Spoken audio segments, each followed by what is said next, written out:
Hey friends, it's good to have you here tonight. Wherever you're listening from, however your day has been, let it all begin to fade now. Tonight, we return to Rome. A Rome that barely pauses anymore. Power changes hands so often that the city has learned not to react too strongly. No shock, no outrage, just a quiet adjustment, and then life goes on. Galba is gone. Not with thunder, not with ceremony, just gone.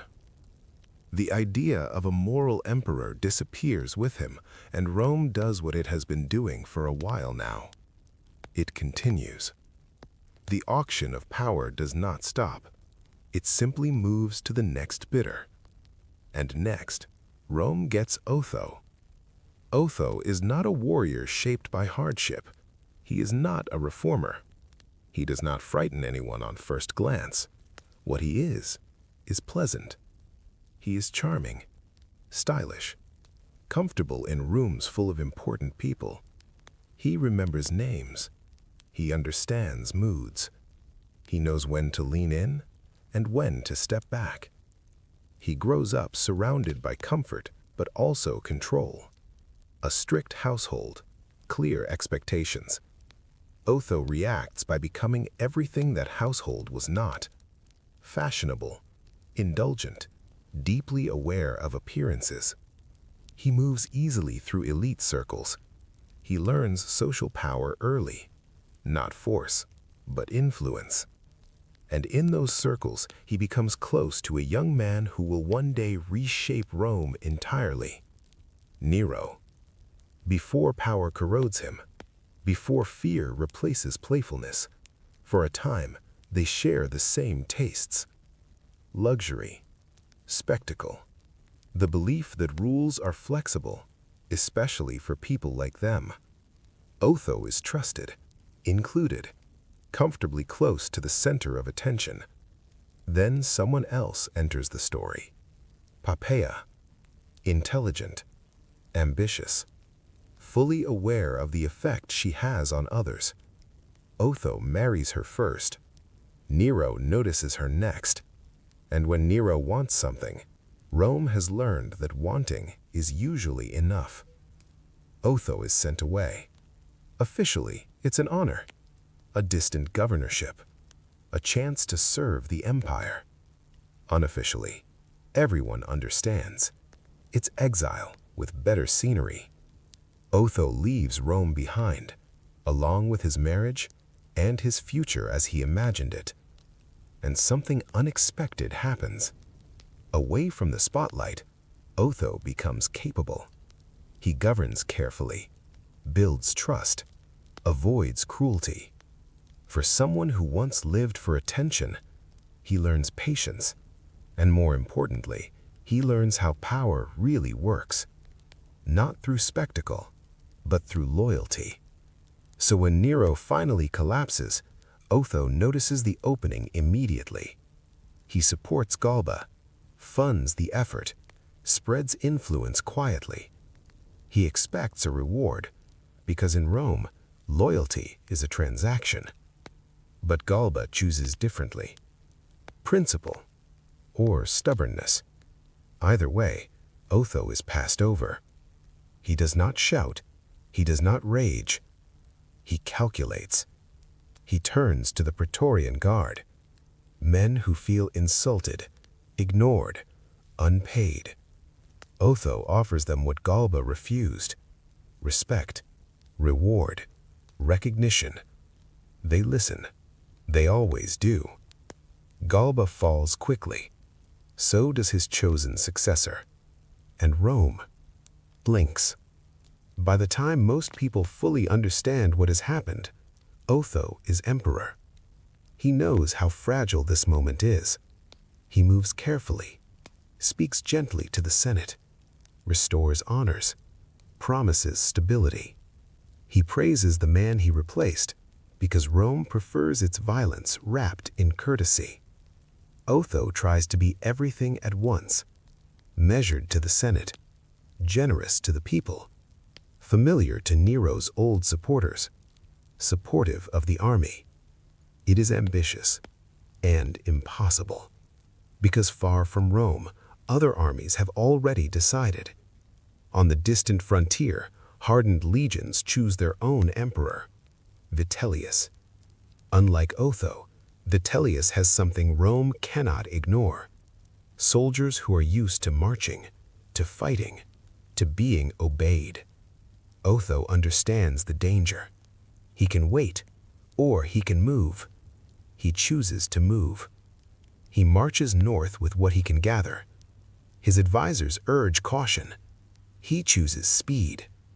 The clash is chaotic, exhausting, unforgiving. For a moment, hope flickers. Then it fades. Otho retreats. His generals insist the fight can continue. Otho listens, and then he refuses. He looks at Rome, at what another long civil war would cost, and he decides not to be the cause of it. He steps aside, quietly, calmly. He ends his own life to stop the bloodshed. No spectacle, no last stand, just a choice. The reaction is silence, then grief. Soldiers mourn him. The Senate is shaken. Even his enemies respect the act. For once, an emperor places Rome above himself. It does not end the chaos, but it makes Otho rare, remembered kindly. Vitellius marches on Rome, and for a brief moment, people tell themselves the worst has passed. They are wrong. Vitellius is comfortable, indulged, untested by hardship. He grows up close to power without being shaped by it. He learns that familiarity is often enough. He flatters, entertains, avoids making enemies, and in the confusion after Nero, that is sufficient. The frontier legions elevate him. He accepts without hesitation. His march towards Rome is slow, lavish, undisciplined. Banquets stretch endlessly. Discipline erodes. By the time he reaches the city, Rome is already uneasy. At first, Vitellius governs gently. He restores honors, promises peace. But the treasury drains quickly. He responds by taking, confiscating, selling offices, bending justice. Then he settles in. Vitellius eats, constantly, publicly, lavishly.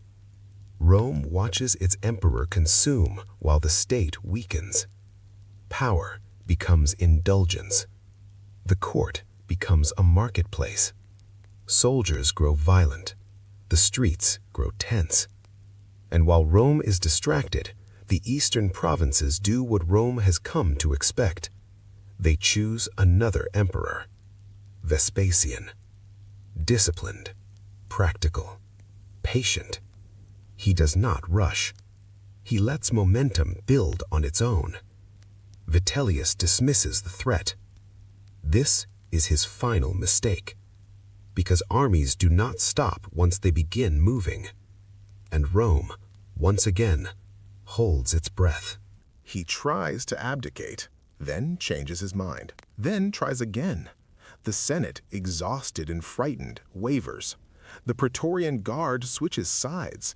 Vitellius's supporters melt away. His authority collapses almost overnight. Rome erupts into street fighting.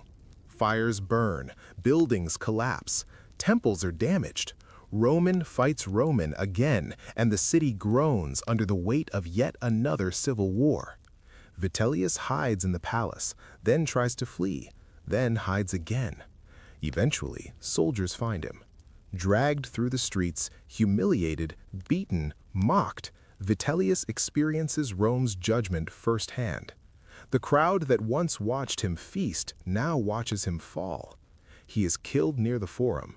His body is thrown into the Tiber. Vitellius reigns for about 8 months. Few mourn him. The year of the four emperors ends not with relief, but with exhaustion. Rome has burned through Galba, Otho, and Vitellius like disposable tools. The empire feels fragile, tired, dangerous.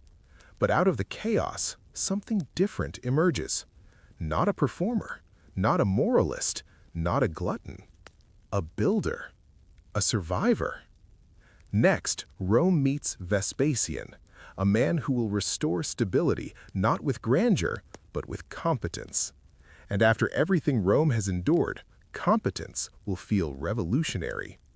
Vespasian is born Titus Flavius Vespasianus in 9 CE, in a modest equestrian family from the Italian countryside. Unlike his predecessors, he is not born into the glittering Julio-Claudian dynasty. He doesn't have golden lineage or a mother constantly scheming to place him on a throne. Instead, he inherits something far more useful: practicality, patience, and a stubborn streak that will save Rome from itself. Early in life, Vespasian proves unremarkable to the historians who later write about him. He isn't flamboyant, doesn't throw lavish parties, and has no obsession with performing arts. He studies, he serves, he marries a woman named Flavia Domitilla, and raises children, teaching them discipline and duty. This will come in handy later. By the time the chaos of 69 CE, the infamous year of the four emperors, hits Rome, Vespasian is commanding legions in Judea. He spent years leading troops, fighting rebellions, and proving his mettle in difficult conditions. His soldiers respect him. He's fair, strategic, and unusually focused on logistics. In short, he's the opposite of Vitellius. When the Eastern legions declare Vespasian emperor, he doesn't rush south. He waits. He plans. He consolidates support. He communicates with provincial governors and senators, making it clear that his claim is legitimate, disciplined, and meant to restore stability. Rome has had too much drama. The people are desperate for calm. Meanwhile, Vitellius is still in the city, eating, indulging, and ignoring the growing threat. Vespasian's generals march strategically, not recklessly. They secure key positions and win smaller battles, while Vitellius's troops, undisciplined and overconfident, falter. Eventually, the two forces converge. Rome becomes a battlefield once more. Streets are barricaded, temples are damaged, fires flare, citizens flee or hide in fear. And yet, Vespasian's strategy is precise. Unlike Nero or Vitellius, he doesn't need spectacle. He relies on preparation, timing, and loyalty. Vitellius collapses under the pressure. Soldiers abandon him. The city turns against him. By December 69 CE, Vitellius is dead. Rome, battered, exhausted, and hungry for order, finally has an emperor who isn't a disaster in waiting. Vespasian enters Rome not with grand speeches, singing, or absurd demands. He arrives with a clear plan. He restores order, rebuilds the city, and begins a reign that will stabilize the empire for decades. Taxes are collected efficiently, the army is disciplined, corruption is punished, but reasonably. Justice is slow but fair. Rome breathes again. But here's the interesting part. Vespasian is not particularly loved by the people. He's not charismatic, he's not dramatic, he's practical. His appeal is in competence, not spectacle. Romans are confused. They expect emperors to be flashy, terrifying, or ridiculous. Instead, they get a man who balances the books, restores peace, and survives. Vespasian also has a darkly practical side. He punishes enemies, removes threats quietly, and ensures his family's position is secure. His sons Titus and Domitian are educated and prepared for succession. Vespasian understands that legacy matters more than applause. One of his lasting projects is monumental. He begins the construction of the Colosseum, a symbol of Rome's enduring power. Unlike Nero's Golden House, this project is public, monumental, and functional. It represents the empire itself, grand, disciplined, and capable of withstanding chaos. Vespasian rules until 79 CE, dying of natural causes, remarkably anticlimactic after the previous decades of blood, betrayal, and disaster. For once, Rome experiences a smooth transition. His son Titus succeeds him, marking the first peaceful handover in decades. And so, after years of absurdity, chaos, and emperors who entertained themselves at the expense of the state, Rome finally has stability, order, and competence. Vespasian's reign shows that sometimes the quiet, practical man is the most revolutionary of all. Titus Flavius Vespasianus, son of Vespasian, is born in 39 CE in a Rome that is not particularly forgiving. He grows up under the shadow of his father, a disciplined and practical man who always emphasizes duty over indulgence. Unlike the Julio-Claudians, Titus does not have the luxury of endless scandals, intrigue, or infamous performance art. He has an example, a father who knows exactly how to survive the maelstrom of Roman politics and leave a legacy that outlives the disaster-prone emperors before him. But being the son of a competent man comes with its own kind of pressure. Titus is ambitious, intelligent, and quick to learn, but he also inherits Rome's emotional baggage. The city's citizens are cautious, the senators are wary, and the military is still recovering from the loyalties tested and broken under Nero, Galba, Otho, and Vitellius. The empire is exhausted, and everyone is watching Titus carefully. One misstep, one indulgence, and he could unravel everything his father built. Titus first becomes widely known for his military skill. He participates in his father's campaigns in Judea, where the Jewish revolt is raging. He proves to be competent, methodical, and surprisingly humane by Roman standards. While the legions march, fight, and destroy, Titus maintains discipline and order within his own command. Soldiers respect him, not just because he's Vespasian's son, but because he demonstrates the kind of courage and practical thinking they can trust. This period is dark and tragic, as the war in Judea is brutal. Rome eventually destroys Jerusalem in 70 CE, razes the temple, and suppresses the revolt. Titus oversees the destruction with efficiency, ensuring the empire's control is unquestioned. Yet there is also a personal toll. He witnesses the suffering of civilians, soldiers, and religious leaders alike. The event leaves an imprint on him, shaping his later approach to governance with a cautious empathy that is rare in Rome.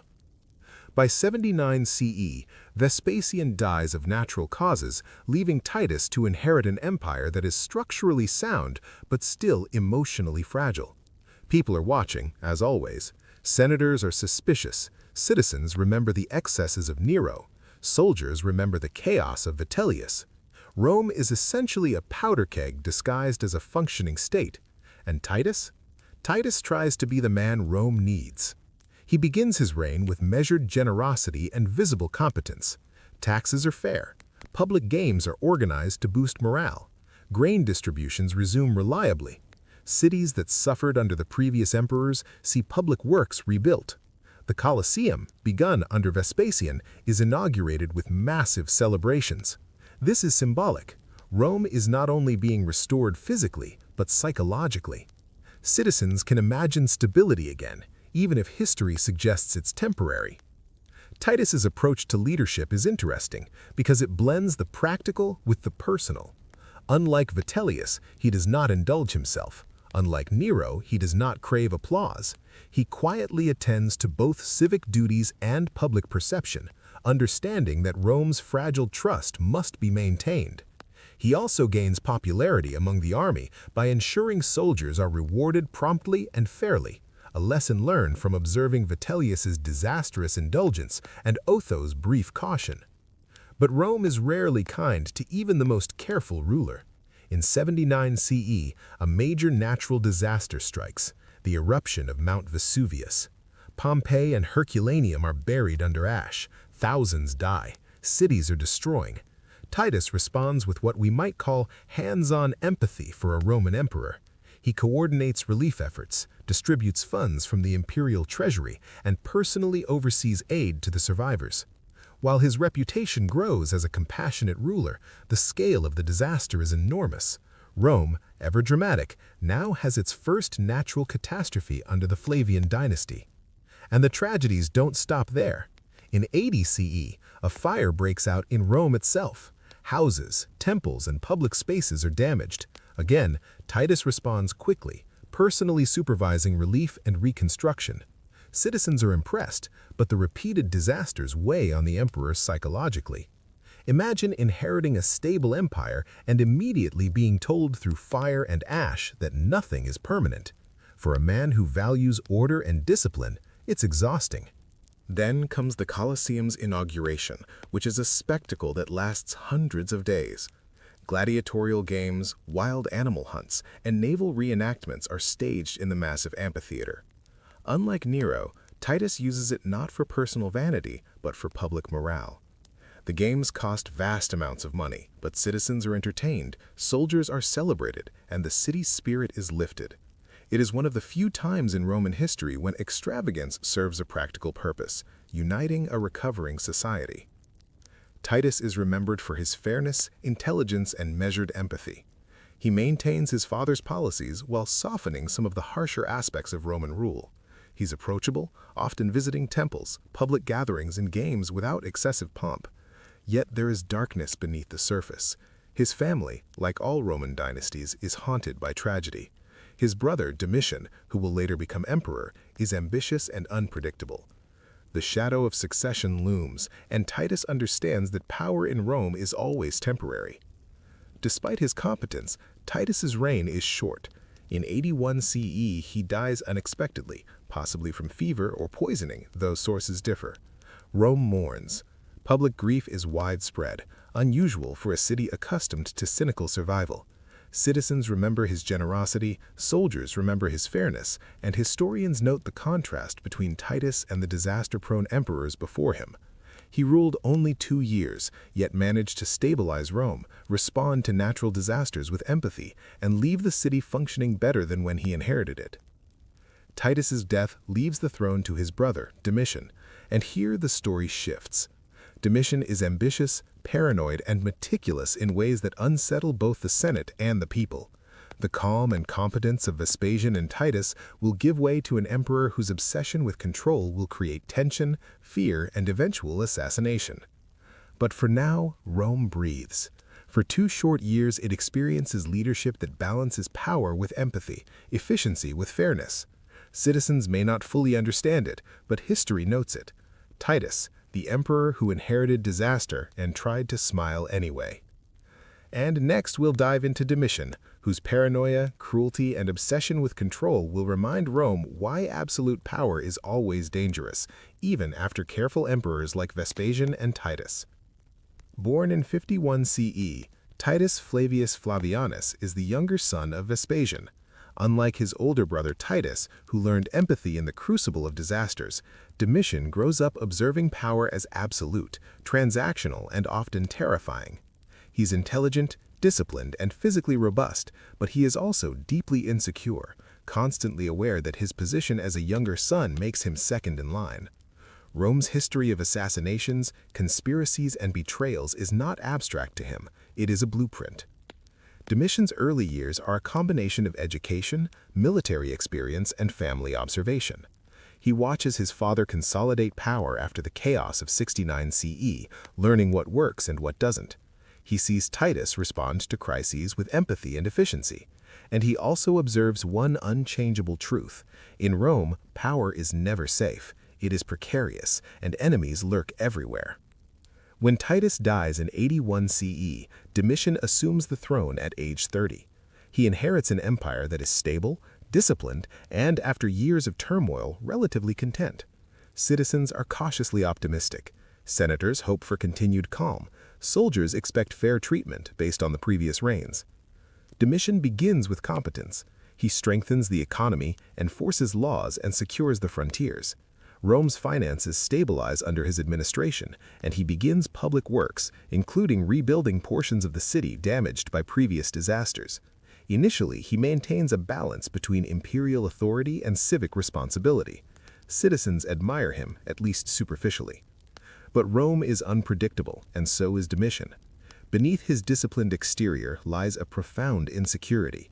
He distrusts the Senate, suspicious of their whispers, their political networks, and their historical willingness to conspire. Unlike Titus, who earned loyalty through empathy, Domitian assumes loyalty must be commanded, or it will be treasonous.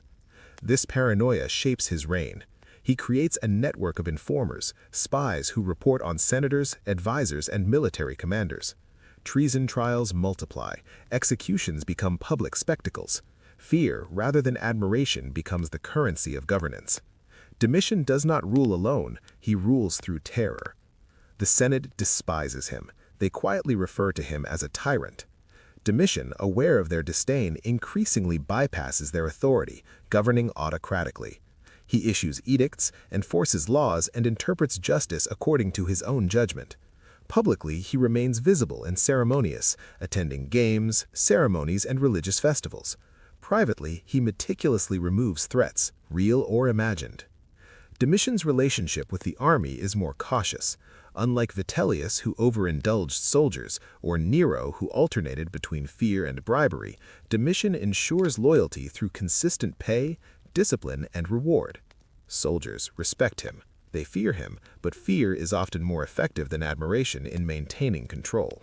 Despite his tyranny, Domitian demonstrates administrative skill. He improves tax collection, strengthens border defenses, and reorganizes the provincial administration to reduce corruption.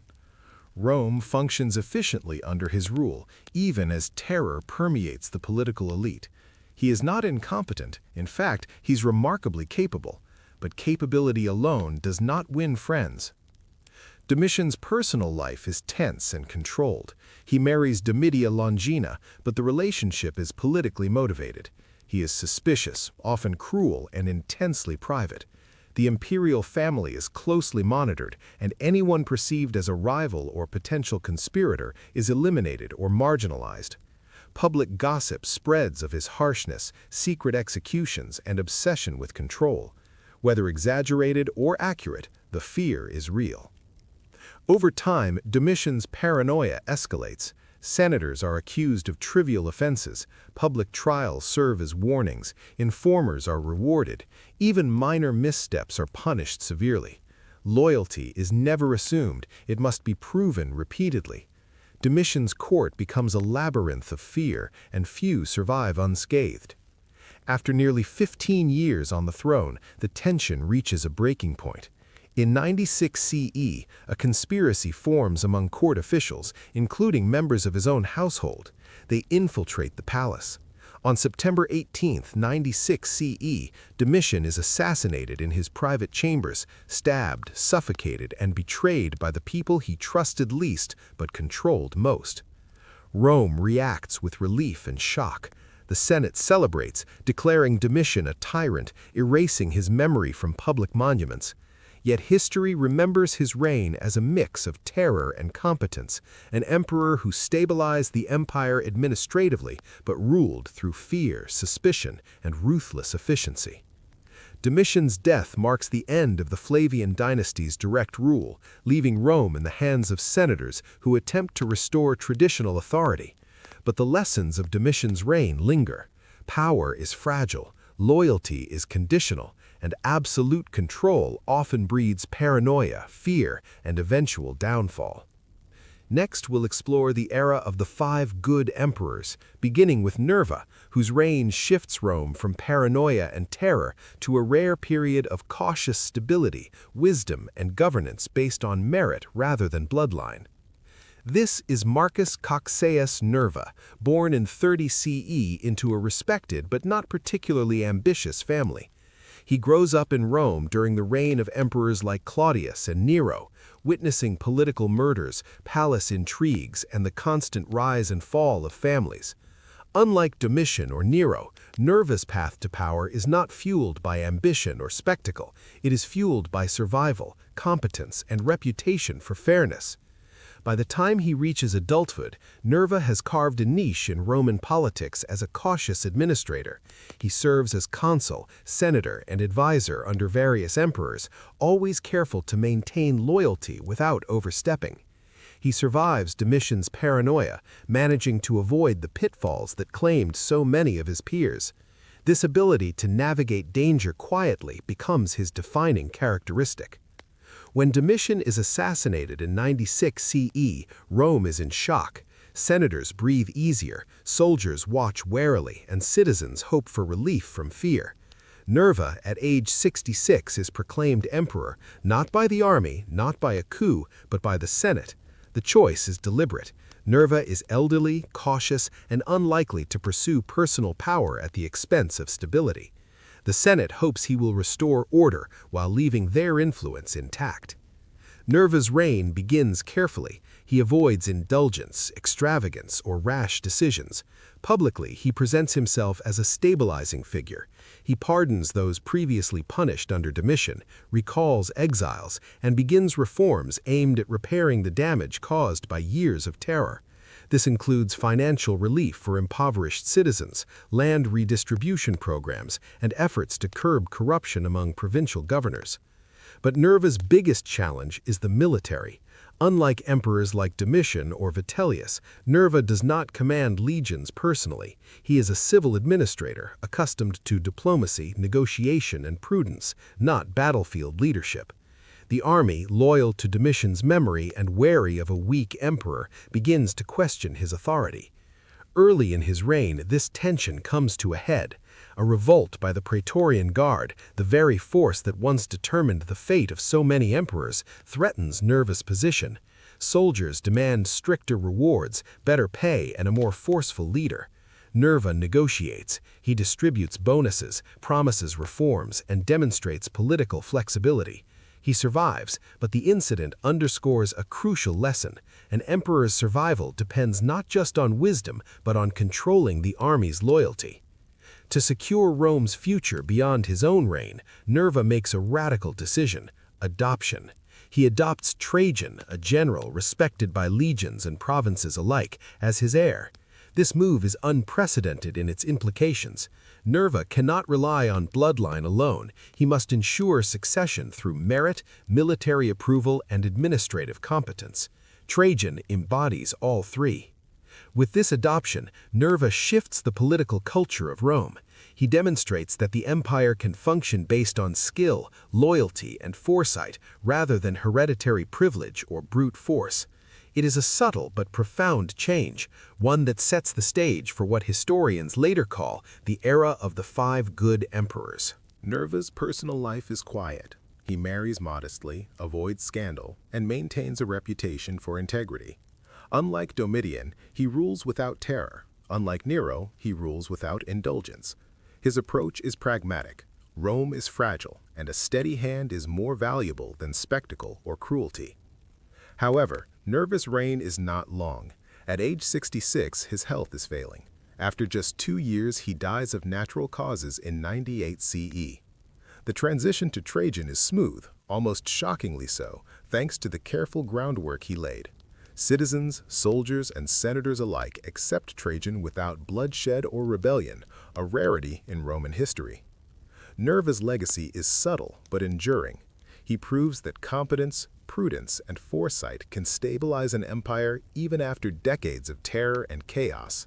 More importantly, he establishes the principle that an emperor can choose his successor based on merit rather than birth, a lesson that will guide Rome for decades. Next, we'll dive into Trajan, the soldier emperor whose reign expands the empire to its greatest territorial extent, proving that Rome can be both disciplined and ambitious when the right person holds power. This is Marcus Ulpius Traianus, or as history simply calls him, Trajan. Trajan is born in 53 CE in Italica, a Roman colony in Hispania Baetica, modern Spain. Yes, the empire is no longer just centered in Rome. Provincial elites are climbing the ladder of power. Trajan's family is wealthy, politically connected, and military-minded, but not of the old senatorial nobility. This gives him a unique perspective. He understands both the center of Roman politics and the periphery, which will become crucial for his reign. From a young age, Trajan is trained in military discipline, administration, and leadership. He demonstrates intelligence, courage, and strategic thinking that impress his mentors and the legions he commands. By his 30s, he is already recognized as a capable general, serving in Germania and on the Danube frontier. Soldiers respect him not just for his competence, but for his fairness, discipline, and willingness to share the hardships of the campaign. Unlike Nero or Vitellius, who indulged themselves while their troops suffered, Trajan eats with them, marches with them, and even sleeps in the field when necessary. When Nerva adopts Trajan in 97 CE, the move is immediately seen as both wise and strategic. Nerva cannot rely on birthright. The empire's stability depends on military approval, administrative skill, and popular legitimacy. Trajan embodies all three. Soldiers cheer, senators are cautiously optimistic, citizens are intrigued. Some whisper that the empire may finally have an emperor who can do everything right. Trajan ascends to the throne in 98 CE, a man in his mid-40s, confident, disciplined, and politically savvy. His first act is to consolidate the empire. Unlike Domitian, he does not rule through terror. Unlike Nero, he does not crave applause or indulgence. He immediately restores relations with the Senate, reassures provincial governors, and begins reviewing Rome's financial and military policies. His approach is deliberate and meticulous. But Trajan's defining characteristic is ambition. He is not content with stability alone. He wants Rome to be the greatest empire the world has ever seen. This is where his military genius becomes evident. He launches campaigns along the Danube frontier, strengthening borders and subduing rebellious tribes. The empire's northern and eastern boundaries are secured with a combination of force, diplomacy, and infrastructure. Roads are built, forts established, and supply lines perfected. By 101 CE, Trajan turns his attention to Dacia, a region north of the Danube in modern Romania. The Dacians, led by King Decebalus, have resisted Roman domination for decades, raiding provinces and challenging Roman authority. Trajan sees this as both a military and symbolic objective. He launches a full-scale campaign, carefully planning logistics, troop movements, and siege tactics. Over multiple years, Roman legions slowly wear down Dacian resistance. Trajan's attention to engineering, building bridges, fortifications, and siege engines, is legendary. He personally oversees operations, inspiring his troops through presence and competence rather than fear. The Dacian wars are brutal. Thousands die, cities are destroyed, and the Roman treasury is heavily invested. Yet Trajan is meticulous. He rewards soldiers, manages supply lines, and ensures that Roman control over conquered territory is secure. By 106 CE, Dacia falls, Decebalus is defeated, and the region becomes a Roman province. Trajan celebrates with triumphs in Rome, parades, and monumental construction, including bridges and roads to integrate Dacia into the empire. This victory is symbolic. Rome has expanded, borders are secured, and Trajan has proven himself as both general and administrator. Trajan's reign is not only about conquest, it is also about infrastructure and public welfare. He constructs the famous Trajan's Forum in Rome, a sprawling complex including temples, basilicas, and public spaces. The Trajan's Market is built nearby, functioning as a commercial and administrative hub. He commissions roads, aqueducts, and public buildings across the empire, ensuring that Rome's influence is both cultural and practical. Citizens and visitors alike marvel at the scale and utility of his projects. But expansion comes with challenges. Trajan pushes the empire's boundaries further east, launching campaigns into Mesopotamia. These campaigns are initially successful, capturing cities and establishing Roman control. Yet the distances are vast, supply lines long, and troops stretched thin. Trajan's advisors warn him of overextension, but he balances ambition with strategy. Unlike reckless predecessors, he knows when to consolidate gains rather than press further, ensuring that Rome's hold remains strong without risking collapse. Domestically, Trajan is also remarkably pragmatic. He reviews tax systems, ensures fair treatment of provincials, and maintains a careful relationship with the Senate. Unlike Domitian, he does not rule through fear. Unlike Nero, he does not rely on spectacle. His popularity with soldiers, provincials, and citizens is genuine, earned through competence, fairness, and tangible results. Even Trajan's personal life is a study in pragmatism. He marries Pompeia Plotina, a woman renowned for her virtue and wisdom, whose counsel he values deeply. Plotina is influential behind the scenes, advocating for justice, public welfare, and moderation.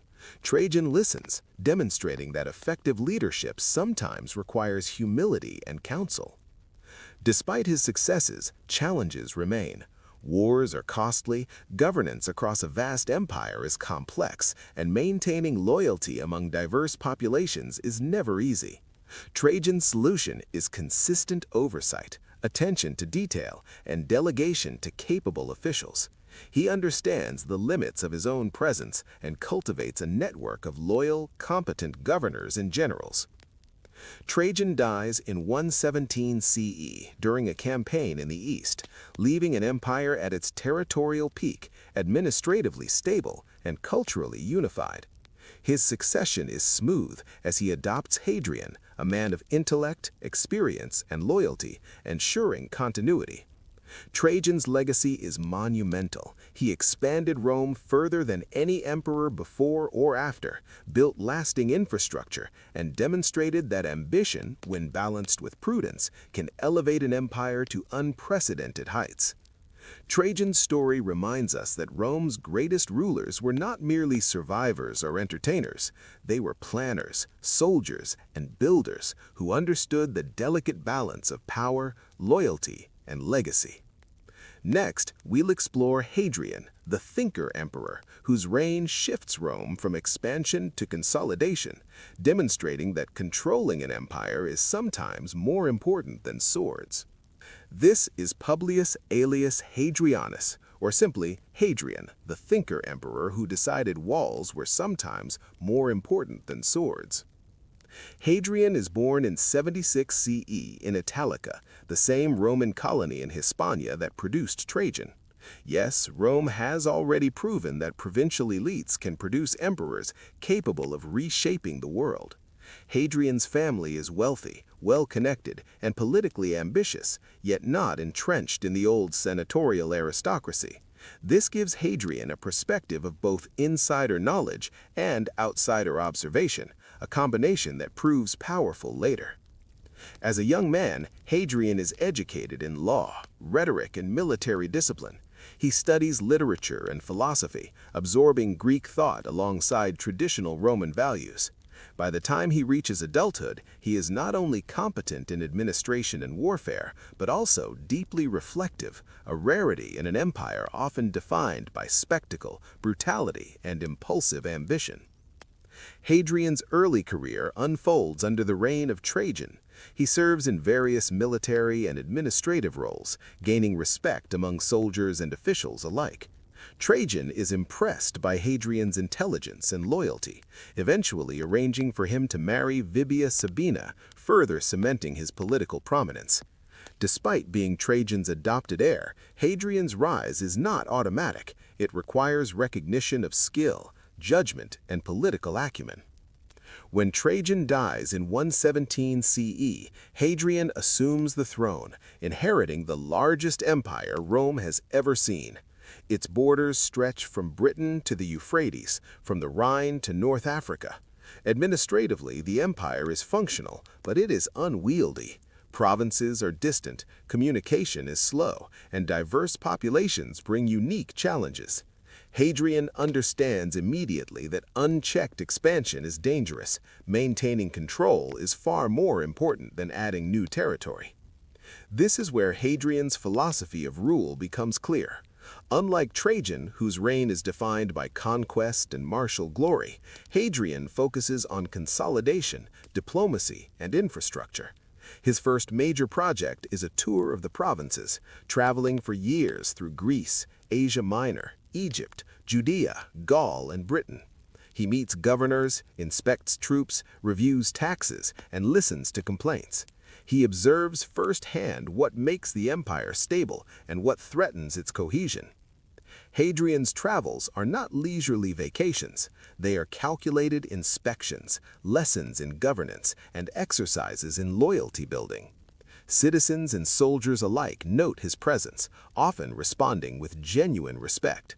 Unlike Domitian, he rules without terror. Unlike Vitellius, he does not indulge. His authority derives from competence, visibility, and fairness. One of Hadrian's most famous projects arises from his inspections in Britain, Hadrian's Wall. The wall isn't a defensive extravagance for conquest, it's a practical solution to ongoing raids and border instability. Stretching across northern Britain, it fortifies the frontier, regulates trade, and symbolizes the empire's strength. Hadrian personally oversees construction, ensuring that engineering, logistics, and manpower are optimized. Soldiers stationed along the wall are disciplined and well-provisioned, and the wall itself becomes a lasting monument to Roman organization. But Hadrian's consolidation is not limited to borders. He invests heavily in infrastructure, roads, aqueducts, bridges, and public buildings. Cities in the provinces receive forums, theaters, and administrative centers. His architectural projects are both functional and symbolic, demonstrating Roman order, culture, and permanence. He even rebuilds portions of Athens, reflecting his admiration for Greek culture while projecting Roman authority. Hadrian's reign also involves sensitive diplomacy. Unlike Trajan, he does not seek to expand into Parthia aggressively, understanding that overextension could weaken the empire. Instead, he negotiates borders, solidifies treaties, and emphasizes cultural integration. Hadrian encourages local elites to adopt Roman customs while respecting regional traditions, fostering loyalty without force. Religious and cultural policy under Hadrian is complex. He is a patron of the arts, philosophy, and literature, but he is also pragmatic in governance. He suppresses revolts, including the Bar Kokhba revolt in Judea, decisively and brutally, while learning from mistakes made in previous Jewish rebellions. His approach blends military discipline with administrative insight, minimizing long-term destabilization even amid necessary violence. Hadrian's life is as fascinating as his governance. He is deeply devoted to Antinous, a young Greek companion whose death profoundly affects him. Hadrian deifies Antinous, founding cities, erecting statues, and integrating his memory into imperial culture. While this act may seem personal, it also demonstrates Hadrian's ability to fuse private devotion with public policy, using culture and religion to unify and inspire the empire. Despite his achievements, Hadrian is not without paranoia. Like many emperors before him, he monitors potential threats, including ambitious generals, senators, and family members. Trials for treason occur, but Hadrian is more measured than Domitian, using intelligence and strategy rather than terror as his primary tool.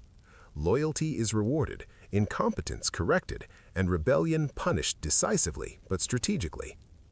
Hadrian's reign lasts nearly 21 years, one of the longest in Roman history. He stabilizes the empire, secures its borders, reforms administration, and leaves a lasting architectural and cultural legacy. He is not remembered for conquest alone, but for creating an empire that is defensible, administratively sound, and culturally integrated. His approach contrasts sharply with predecessors who relied on spectacle, terror, or indulgence. Hadrian rules through foresight, intelligence, and pragmatic governance. By the time of his death in 138 CE, Hadrian has transformed Rome. The empire is enormous, stable, and well-governed. Citizens benefit from infrastructure and relative peace. The military is disciplined and strategically deployed. Provinces are integrated culturally and politically. Most importantly, Hadrian establishes a model of governance that emphasizes consolidation, competence, and strategic foresight over raw expansion or terror. Hadrian's legacy is enduring. He is remembered as one of the 5 good emperors, a period in which Rome achieved unprecedented stability, administrative excellence, and cultural development. Unlike the chaos of the Julio-Claudians or the terror of Domitian, Hadrian demonstrates that the empire can thrive not just through conquest, but through planning, consolidation, and intelligent leadership. Next, we'll move on to Antoninus Pius, whose reign represents the pinnacle of peace, administrative refinement, and the subtle, almost invisible art of ruling without making enemies, or at least without making many. Enter Antoninus Pius, the emperor who seems almost boring at first glance. But here's the trick. Ruling without chaos is far harder than ruling with it. Antoninus Pius isn't flashy. He doesn't parade around in purple robes demanding attention, and yet his reign becomes one of the most peaceful and prosperous periods in Roman history. Marcus Aurelius Antoninus, or Antoninus Pius as he's commonly called, is born in 86 CE in Lanuvium, a town just outside Rome. Unlike previous emperors from distant provinces, he comes from a well-connected family of Roman senators. His upbringing is steeped in law, civic responsibility, and the subtleties of politics. From an early age, he learns that survival in Rome depends not on spectacle, violence, or indulgence, but on competence, discretion, and alliances. Antoninus's early career is carefully cultivated. He serves as consul, governor, and senator under Hadrian, gaining experience in administration, provincial governance, and military oversight.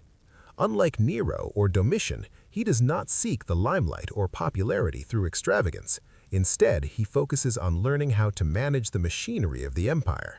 This might sound dull, but in a city where emperors die violently or are overthrown with regularity, competence is radical. When Hadrian dies in 138 CE, Antoninus is chosen as emperor, partly because Hadrian trusts him, and partly because the Senate sees him as a safe, stabilizing choice. The adoption by Hadrian is symbolic. It ensures continuity without bloodshed, signaling to the army, Senate, and provinces that Rome can continue without chaos. Antoninus assumes the throne at age 52, an age that already suggests experience and prudence. Antoninus's reign begins with subtle but important reforms. He avoids dramatic speeches, flashy parades, or extravagant games, though he does host public spectacles to keep the population content. Instead, he focuses on law, justice, and administration. Governors are monitored for corruption, soldiers are paid on time, provinces are surveyed and managed for efficiency. Unlike Domitian, he rules without fear. Unlike Vitellius, he rules without indulgence. His authority derives from trust, competence, and predictability. One of Antoninus's defining traits is his legal reform. He issues laws aimed at protecting widows, orphans, and slaves from abuse, improving conditions for everyday citizens. Courts are reformed to ensure fairness. Provincial governors are held accountable but not publicly humiliated. Citizens and elites alike begin to see Rome as a state where law matters more than spectacle, a radical idea in a city that has lived under paranoia and indulgence for decades. Antoninus is also deeply committed to public works. Roads are repaired, aqueducts maintained, and temples restored. Unlike Hadrian, who focused on architectural grandeur, Antoninus prioritizes functionality and maintenance. Cities across the empire benefit from reliable infrastructure, which strengthens trade, communication, and military logistics. These improvements are subtle, but their effects ripple across the empire, stabilizing regions that previously teetered on the edge of rebellion. Military policy under Antoninus is cautious but effective. Unlike Trajan, he does not pursue aggressive expansion. Instead, he secures borders, reinforces fortifications, and focuses on defense. The Antonine Wall in Britain is constructed to stabilize the northern frontier, providing security without overextending resources. Soldiers are disciplined, supplied, and treated fairly, reducing the risk of mutiny. His approach contrasts sharply with previous emperors who relied on fear, spectacle, or indulgence to maintain loyalty. Antoninus's personal life mirrors his political philosophy. He marries Faustina the Elder, forming a stable household that models Roman virtues. He is not known for indulgence, excessive luxury, or scandal. Instead, he demonstrates that emperors can wield power without theatrics, cruelty, or indulgence. Citizens observe a ruler who governs responsibly, listens to advisors, and ensures that Rome functions smoothly. Despite the peaceful nature of his reign, Antoninus faces challenges. Provinces occasionally revolt, natural disasters occur, and external threats persist along the Danube and in the east. But Antoninus addresses each crisis with calm pragmatism. Rebellions are suppressed efficiently, resources allocated sensibly, and diplomacy employed wherever possible. Unlike previous emperors who might escalate or indulge in spectacle, Antoninus prioritizes stability. By the time of his death in 161 CE, Antoninus Pius has ruled for 23 years, one of the longest and most peaceful reigns in Roman history. Rome is wealthy, stable, and relatively content. The army is disciplined, the Senate is functional, and citizens experience a sense of security unknown in previous decades. His reign demonstrates that competence, foresight, and stability can achieve as much, if not more, than conquest, spectacle, or fear.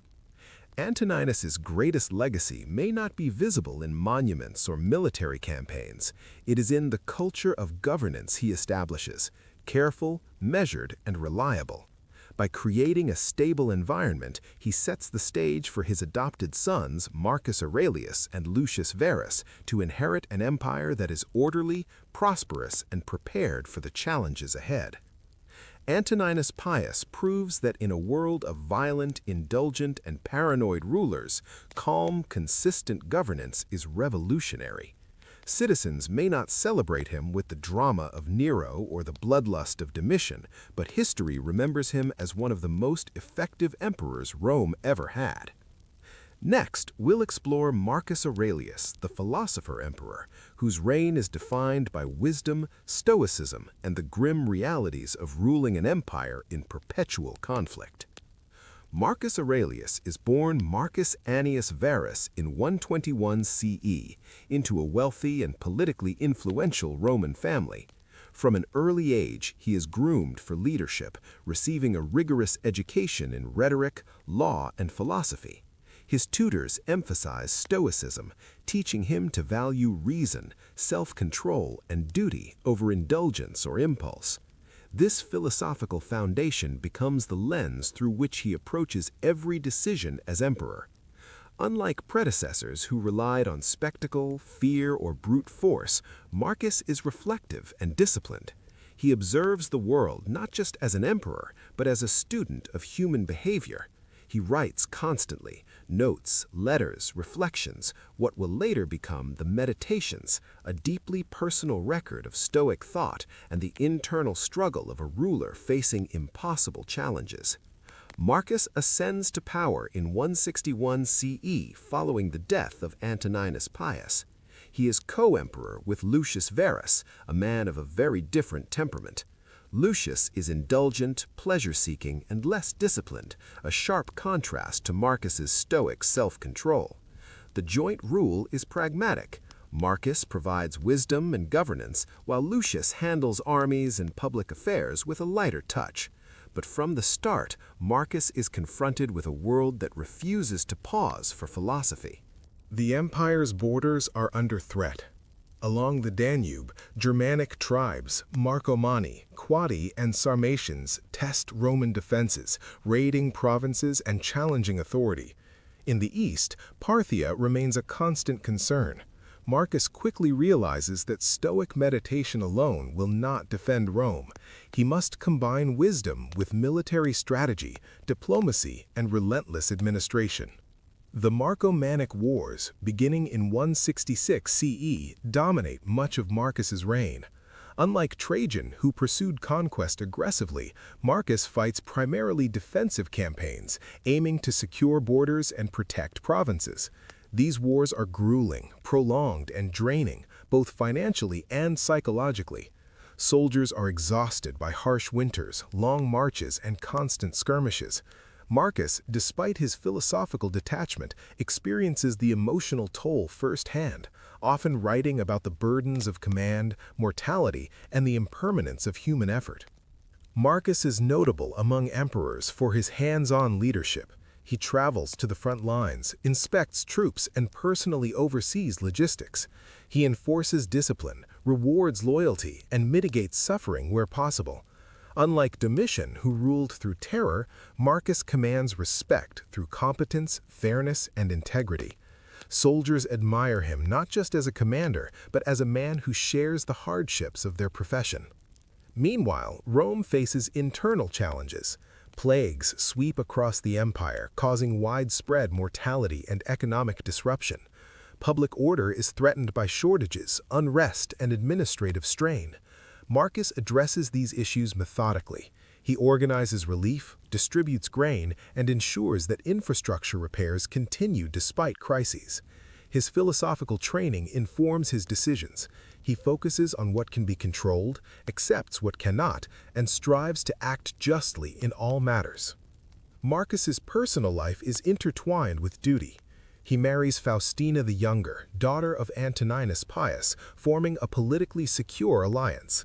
Together, they have multiple children, though tragically, many die young, a recurring theme in Roman elite families. Marcus grieves privately, adhering to Stoic principles even while mourning. His personal losses add a human dimension to a reign otherwise dominated by state concerns. One of the remarkable aspects of Marcus's rule is his commitment to legal and administrative reform. He revises laws to protect orphans, widows, and slaves, improves provincial governance, and ensures fair taxation. Unlike emperors who rule through spectacle or oppression, Marcus relies on rational governance and moral authority. He demonstrates that virtue and competence can be effective tools of power, even in a world defined by brutality and uncertainty. Despite his philosophical temperament, Marcus is not naive. He recognizes the realities of power, betrayal, and mortality. He survives assassination attempts, navigates court intrigues, and balances the ambitions of senators, generals, and provincial elites. His writings reveal a constant inner dialogue: how to act justly, how to endure suffering, and how to lead an empire where human folly and cruelty are ever present. Marcus Aurelius's reign is also marked by cultural patronage. He encourages literature, philosophy, and arts, fostering intellectual life across the empire. Greek culture, in particular, is celebrated, reflecting his deep appreciation for Hellenistic thought. Yet this cultural engagement never distracts from the pressing demands of empire. Marcus embodies the dual role of philosopher and emperor, an ideal seldom achieved in history. By the end of his reign, in 180 CE, Marcus has faced decades of war, plague, and political challenge. The empire is intact, borders are secure, and administrative systems are strengthened, but the personal toll is immense. He dies in Vindobona, modern Vienna, on campaign along the Danube, demonstrating that even the wisest emperor cannot escape the demands of duty and the harsh realities of the Roman world. Marcus Aurelius's legacy is complex. He is remembered as the philosopher-emperor, a ruler who combined Stoic wisdom with pragmatic governance. He exemplifies leadership defined by moral reflection, competence, and personal discipline. Yet his reign also highlights the limits of virtue. Even the most capable and ethical emperor cannot eliminate war, disease, or human suffering.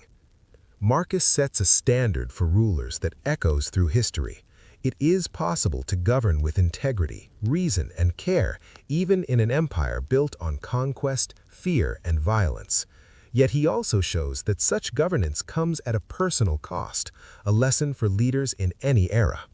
Next, we'll examine Commodus, Marcus's son, whose indulgence, cruelty, and obsession with spectacle plunge Rome back into chaos, showing that even the wisest upbringing cannot prevent the empire from flirting with disaster.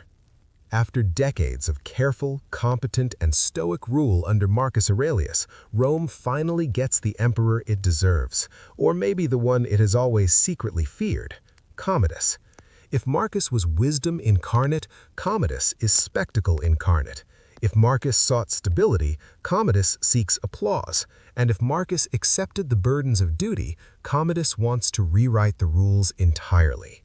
Lucius Aurelius Commodus Antoninus, just try saying that 5 times quickly, is born in 161 CE, the same year Marcus Aurelius becomes emperor. His mother, Faustina the Younger, is from the Antonine family, while his father, Marcus, is one of the most disciplined and philosophically inclined men Rome has ever produced. One might imagine that Commodus would inherit stoicism, prudence, and integrity. One would be wrong. From the start, Commodus is indulgent, arrogant, and prone to theatricality. His tutors attempt to instill discipline, philosophy, and the importance of civic duty, but the young prince responds poorly. He enjoys luxury, craves attention, and is captivated by personal glory. Even Marcus's careful guidance cannot completely curb his worst instincts.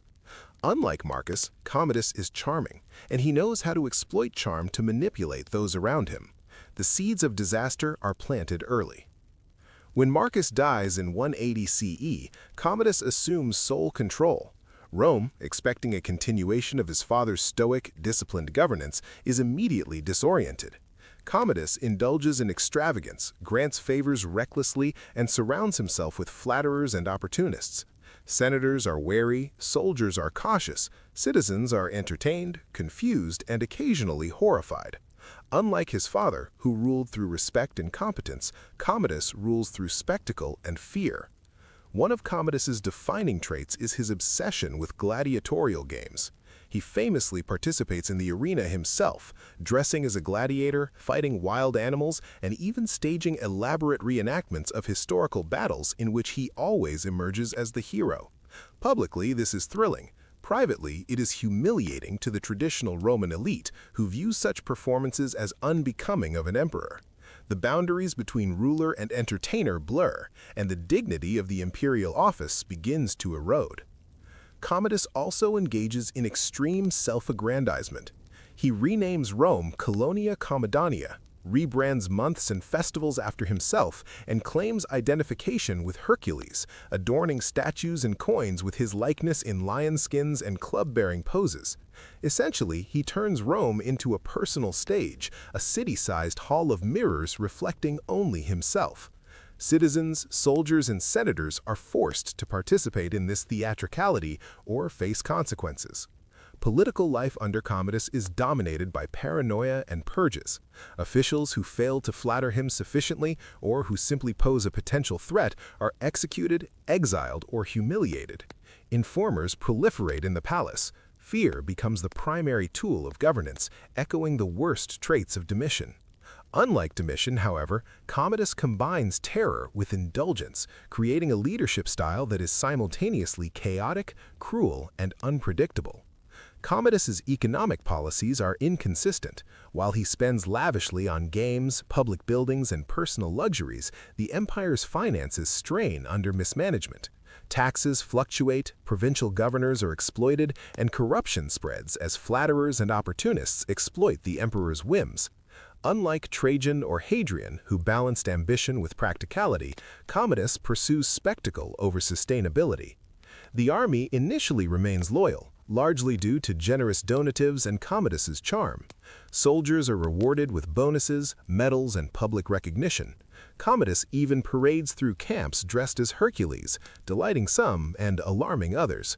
Yet this loyalty is superficial.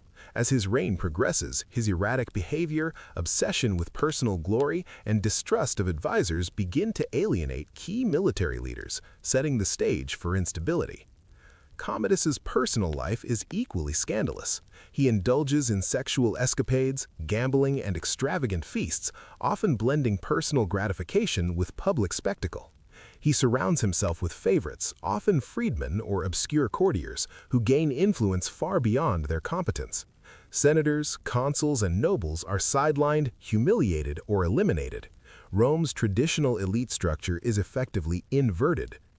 The combination of spectacle, cruelty, and mismanagement leads to increasing instability by the mid-180s CE.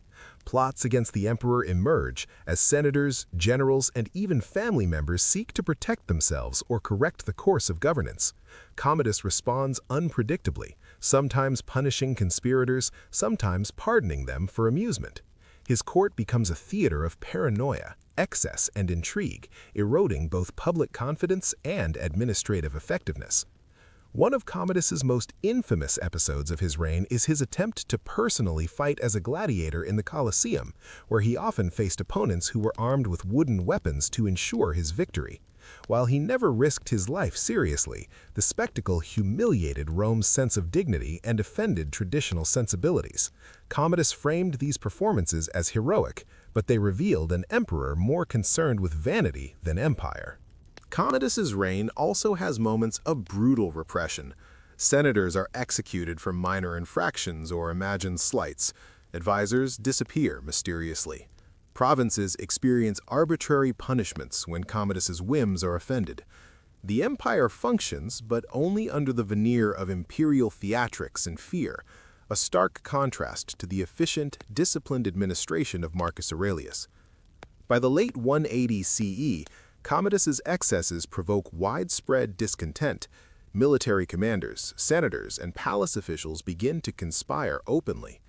Commodus, aware of potential threats, attempts to manipulate and control the situation through spectacle, intimidation, and rewards. But his erratic behavior undermines trust.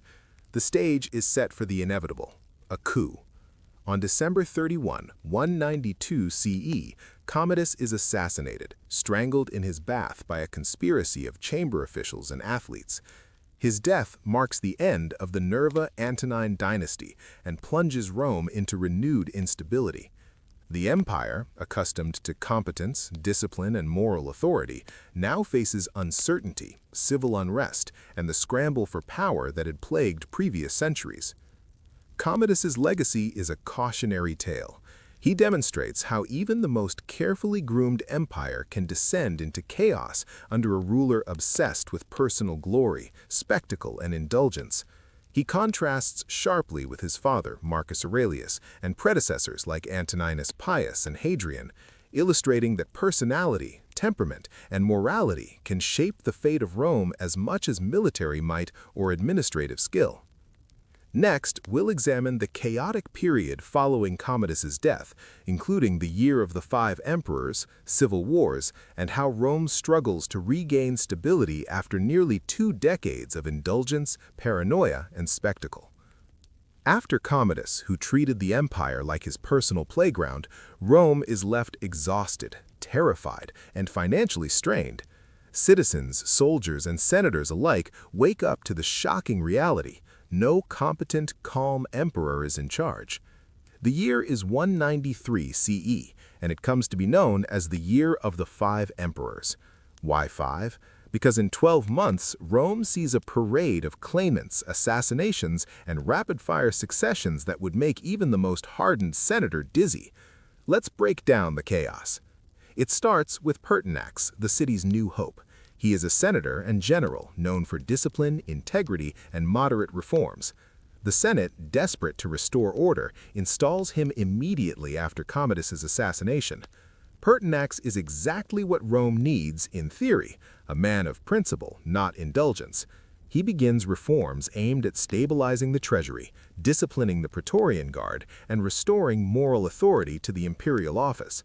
But the Praetorian Guard, Rome's elite palace soldiers who were paid to protect emperors but often sell the throne to the highest bidder, quickly lose patience.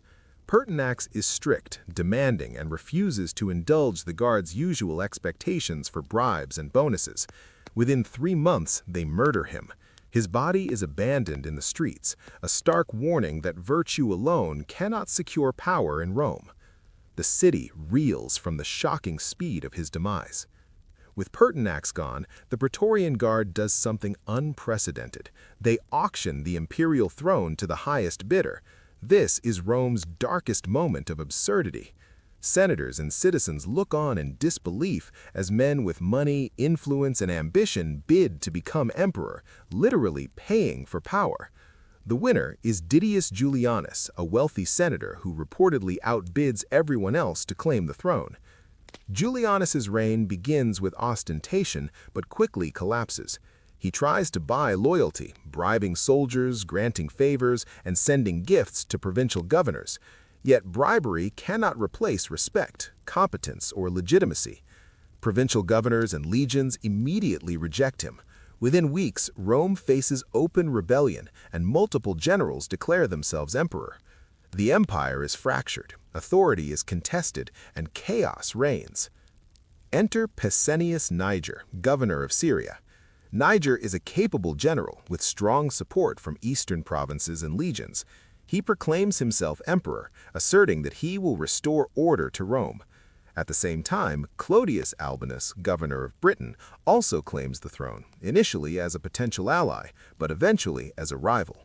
Meanwhile, Septimius Severus, commander of the Pannonian legions, marches on Rome with ambition, strategy, and decisive force.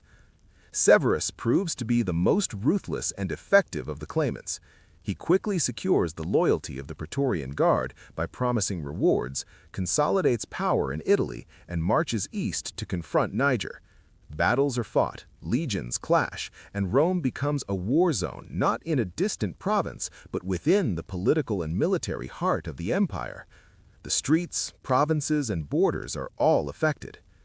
Niger is defeated in 194 CE at the Battle of Issus, and Severus executes him, eliminating one major rival. Albinus initially negotiates, accepting the title of Caesar under Severus, but tensions remain. The empire, already financially strained from Commodus's indulgence, now suffers from the costs of civil war.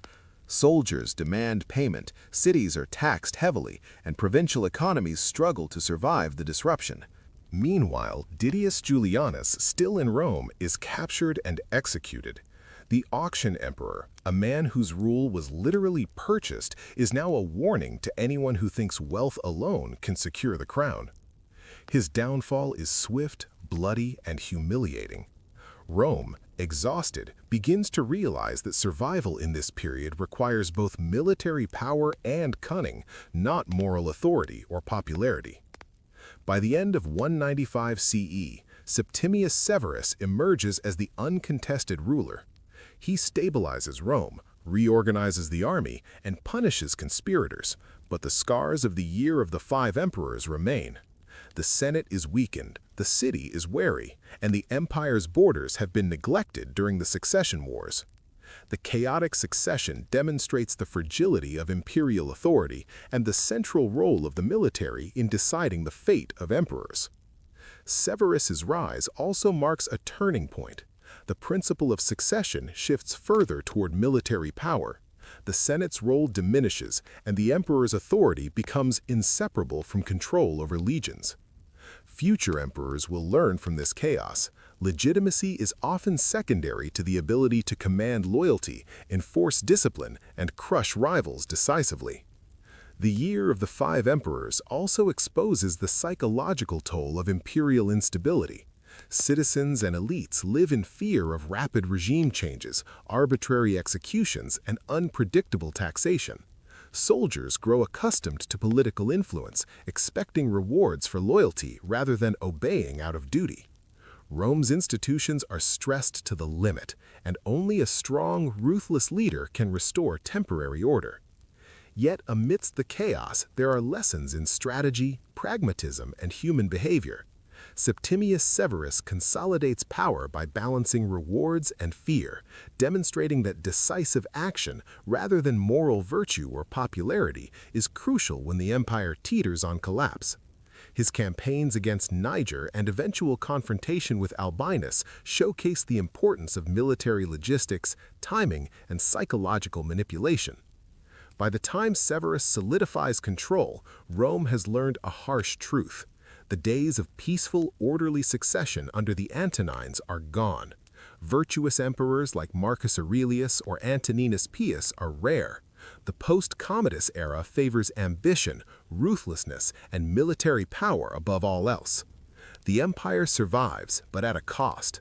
Trust erodes, traditions are disrupted, and the Senate's authority continues to decline. The Year of the Five Emperors ends with Rome temporarily stabilized under Severus, but the empire is entering a new, turbulent phase. From this point forward, succession, military loyalty, and ruthless pragmatism define the imperial office more than virtue, stoicism, or public service. Rome remains strong, but the human cost of leadership becomes increasingly apparent. Soldiers, civilians, and elites alike understand that in this game, life is fragile, power is fleeting, and emperors are both feared and despised. Next, we'll dive into Septimius Severus himself, the general emperor who transforms the imperial office, consolidates power ruthlessly, and sets the stage for the Severan dynasty, showing how Rome adapts, survives, and sometimes thrives amid chaos. If the year of the 5 emperors taught the empire anything, it's that power is now decided on the battlefield and in the barracks, not in the Senate or through virtue. Enter Lucius Septimius Severus, the man who rises from the chaos of 193 CE to secure the throne with ruthless efficiency, turning Rome into a machine of military discipline, political control, and dynastic ambition. Severus is born in Leptis Magna in modern Libya in 145 CE, far from the marble heart of Rome. He's a provincial, a member of a wealthy Punic family with some Roman citizenship and connections to the Senate. His upbringing in Africa gives him a perspective different from most Roman elites. He understands both the periphery and the center, the soldier and the senator, the province and the capital. It's a combination that proves deadly effective later. As a young man, he's ambitious, politically savvy, and militarily inclined. He serves in minor administrative roles, then climbs steadily through the ranks, combining law, diplomacy, and military competence. He gains recognition as a general, commanding legions along the Danube frontier and developing a reputation for discipline, strategic insight, and decisive action. Soldiers respect him, civilians fear him, elites admire him cautiously. When Commodus dies and a year of the 5 emperors begins, Severus is governor of Pannonia, a province that borders hostile tribes and commands several legions. Recognizing the vacuum in Rome, he marches decisively. Unlike Didius Julianus, who tried to buy loyalty, Severus secures it through a combination of promise, fear, and military prestige. Soldiers proclaim him emperor, and he moves swiftly to confront rivals. Timing, logistics, and strategic decisiveness define his rise. Severus first neutralizes Didius Julianus, the auction emperor.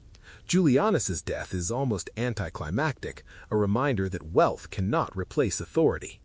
Then Severus moves east to confront Pescennius Niger, who has declared himself emperor in Syria.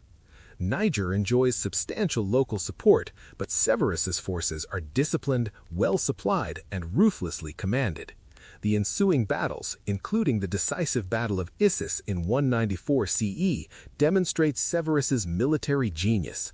Niger is defeated and executed, removing one major rival. Meanwhile, Severus manages Clodius Albinus in Britain with a mix of diplomacy and calculated tension. Initially, Severus offers Albinus the title of Caesar, essentially an heir or subordinate, to neutralize his threat. Albinus accepts, but the truce is temporary. In 197 CE, Severus confronts Albinus decisively at the Battle of Lugdunum. The battle is brutal, reportedly one of the largest civil conflicts of the Roman Empire, with massive casualties on both sides. Severus emerges victorious, consolidating power fully and eliminating the last major rival from the year of the 5 emperors. By the end of 197 CE, Septimius Severus is uncontested emperor. He rules through military power, not Senate approval or virtue. His approach is pragmatic. Soldiers are rewarded generously, loyal generals are promoted, and opponents are eliminated swiftly.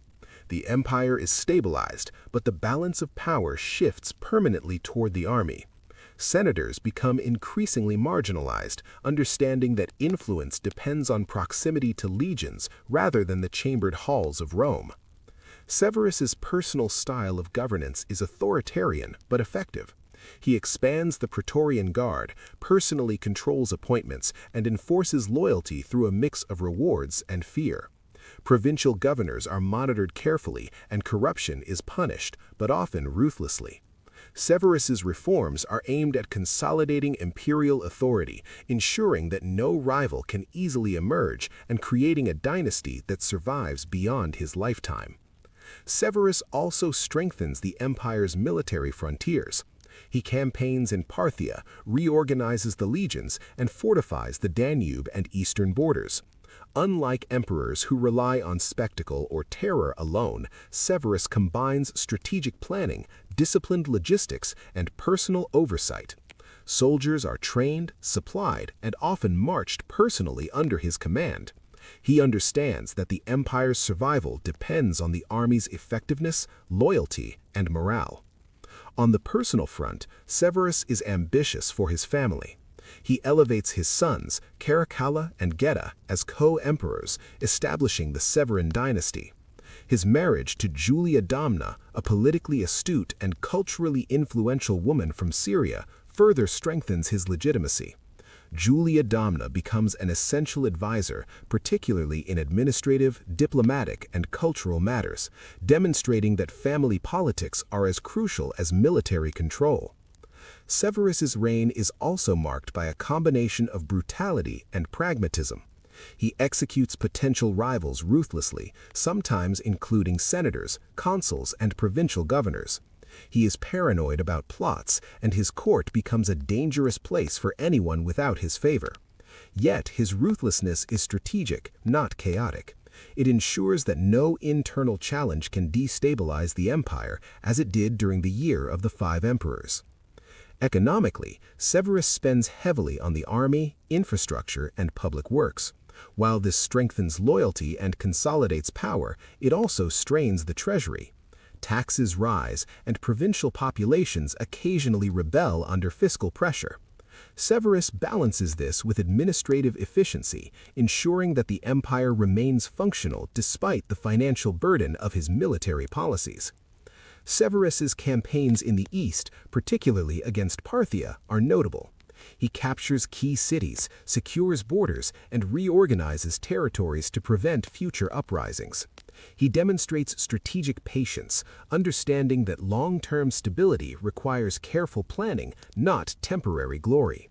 Soldiers, provinces, and allies are all integrated into a system designed for endurance, not temporary glory. Severus dies in 211 CE in Eboracum, modern York, Britain, while on campaign, leaving the empire to his sons, Caracalla and Geta. His death marks the full establishment of the Severan dynasty, but also the beginning of internal tension as his sons' differing temperaments threaten stability. Nonetheless, Severus's legacy is clear. He redefines imperial authority, prioritizes military loyalty, consolidates power ruthlessly, and demonstrates that survival in post-Commodus Rome depends on decisive strategic leadership. Severus's reign illustrates a crucial evolution. The emperor is now inseparable from the army. Political legitimacy comes second to military competence and personal loyalty of legions. Senators, citizens, and provinces must adapt to a system where power flows from the sword and the whip as much as from law, virtue, or tradition. The empire survives, grows, and stabilizes under this new model, but the human cost and moral compromises are undeniable. Next, we'll explore Caracalla, Severus's ambitious and violent son, whose reign pushes the empire into extravagance, paranoia, and sheer brutality. He is ambitious, impulsive, and obsessed with both glory and money, an emperor whose reign is remembered as much for bloodshed as for monumental decisions that shape the empire for centuries. Caracalla is born Lucius Septimius Bassianus in 188 CE in Lugdunum, modern Lyon, France. He is the elder son of Septimius Severus and Julia Domna, a Syrian intellectual and political strategist. From an early age, Caracalla is exposed to imperial politics, military command, and cultural sophistication. Yet, unlike his father, he lacks temperance and philosophical grounding. Where Marcus Aurelius reflected, Caracalla reacts. Where Severus calculated, Caracalla indulges. He adopts the nickname Caracalla after a Gallic-style cloak he favors, which, let's be honest, already gives him a touch of theatrical vanity. This nickname becomes so associated with him that history largely forgets his birth name, as if the man himself is inseparable from the persona he projects. And projecting is exactly what Caracalla does best. Caracalla becomes co-emperor with his father in 198 CE, ruling alongside his younger brother, Geta. Their relationship is complicated from the start. Caracalla is ambitious, ruthless, and impatient, while Geta is cautious, politically intelligent, and more diplomatic. Their joint rule is marked by tension, jealousy, and rivalry, a domestic precursor to disaster. When Septimius Severus dies in 211 CE, the stage is set for tragedy. Caracalla and Geta are technically co-emperors, but Caracalla refuses to share power. Publicly, they appear cooperative, but privately, tension escalates into plotting, intimidation, and eventually murder. Within months, Caracalla orchestrates the assassination of Geta in their mother's palace. Contemporary accounts describe soldiers and officials complicit in luring Geta into a trap where he is killed, a grim reminder that in Rome, familial bonds are often subordinate to ambition. Caracalla's rise to sole power is marked by both terror and spectacle.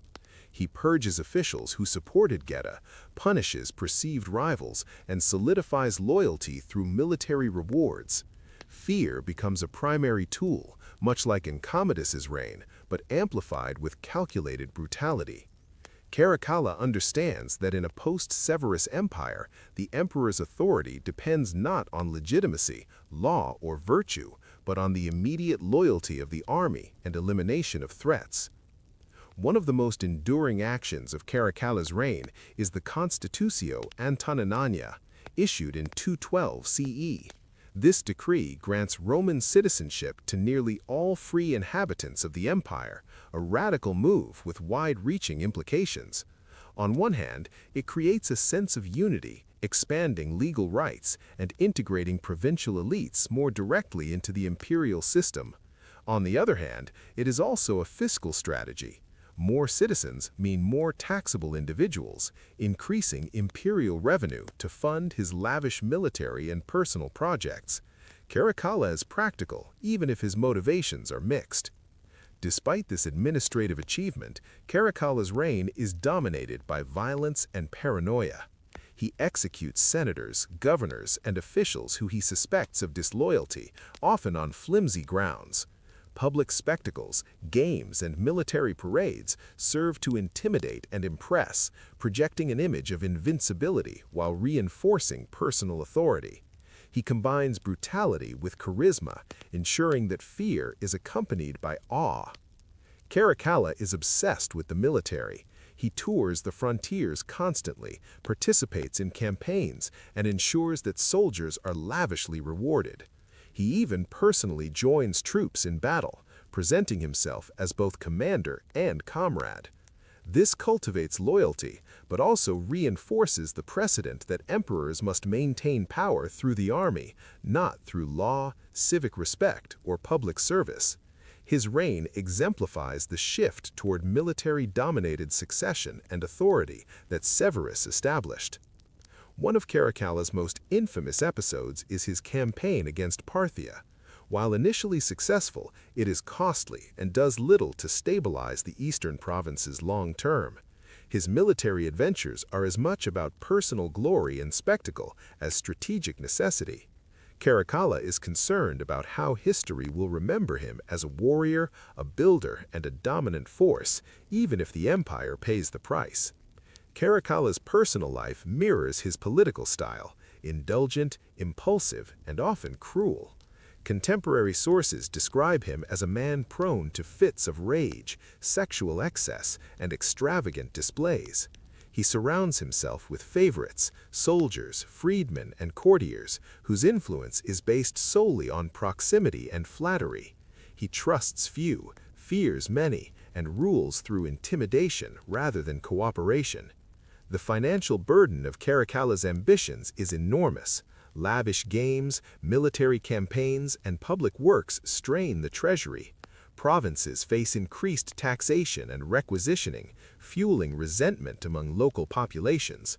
Unlike Hadrian or Antoninus Pius, Caracalla prioritizes immediate displays of wealth, power, and loyalty over sustainable administration. His reign, while impressive in spectacle, destabilizes long-term economic equilibrium. By 217 CE, Caracalla's paranoia catches up with him. On a campaign near Carrhae in modern Turkey, he is assassinated by a soldier in a plot likely orchestrated by palace insiders and dissatisfied officers. His death, violent and abrupt, underscores the precariousness of rule in this era. Power comes with visibility, but also with mortal risk.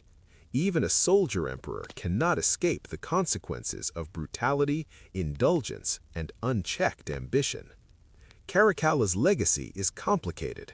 He's remembered for expanding citizenship, his obsession with military loyalty, and for the sheer audacity of his rule.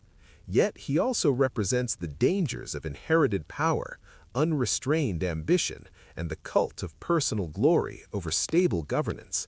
His reign accelerates the militarization of the imperial office, reinforces the precedent of violence and paranoia, and sets the stage for further instability in the decades to come. Next, we'll examine the period following Caracalla, including Macrinus and Elagabalus, two emperors whose reigns epitomize the extremes of incompetence, spectacle, and chaos, showing that the Severan dynasty, despite its military foundation, is far from secure. After Caracalla's assassination in 217 CE, the empire faces an unusual mix of political experimentation, incompetence, and sheer indulgence. This is the era of Macrinus and Elagabalus, two emperors whose reigns illustrate just how fragile power can be when combined with ambition, religious eccentricity, and questionable judgment. Let's start with Macrinus. Born Marcus Opellius Macrinus in 165 CE in Mauritania, modern-day Algeria, he is a provincial, not of senatorial origin. In fact, he's the first emperor who is neither a senator nor of the traditional aristocracy, an outsider elevated entirely through administrative and military competence. He rose through the ranks as a capable official, particularly in the Praetorian Guard, and is known for his bureaucratic efficiency. Macrinus's rise is accidental, almost ironic. He orchestrates, or is at least complicit in, the assassination of Caracalla. The plot is designed to remove a tyrant, but it also positions Macrinus as the next emperor. He is immediately thrust into a position he never anticipated: absolute power over one of the largest empires in history. Unlike Caracalla, Macrinus is cautious, measured, and administratively minded. But his caution is also his weakness. Macrinus faces immediate challenges. The Severan dynasty is still respected by many, particularly Julia Domna and her family, and the army is loyal to Caracalla's memory. Provincial governors are wary, the Senate is skeptical, and the Praetorian Guard is uneasy. After all, they had just executed one emperor and installed another. Macrinus's legitimacy is constantly questioned, despite his official position. He tries to rule through rational administration. Taxes are assessed fairly, military pay is regulated, and provincial governance is strengthened. Macrinus understands that Rome cannot survive on spectacle, paranoia, or brute force alone. Yet his approach is almost too restrained. Soldiers, accustomed to Caracalla's generosity and indulgence, grumble at reduced donatives. The Praetorian Guard, which had facilitated his rise, begins to lose enthusiasm for his cautious leadership. Macrinus also confronts military challenges.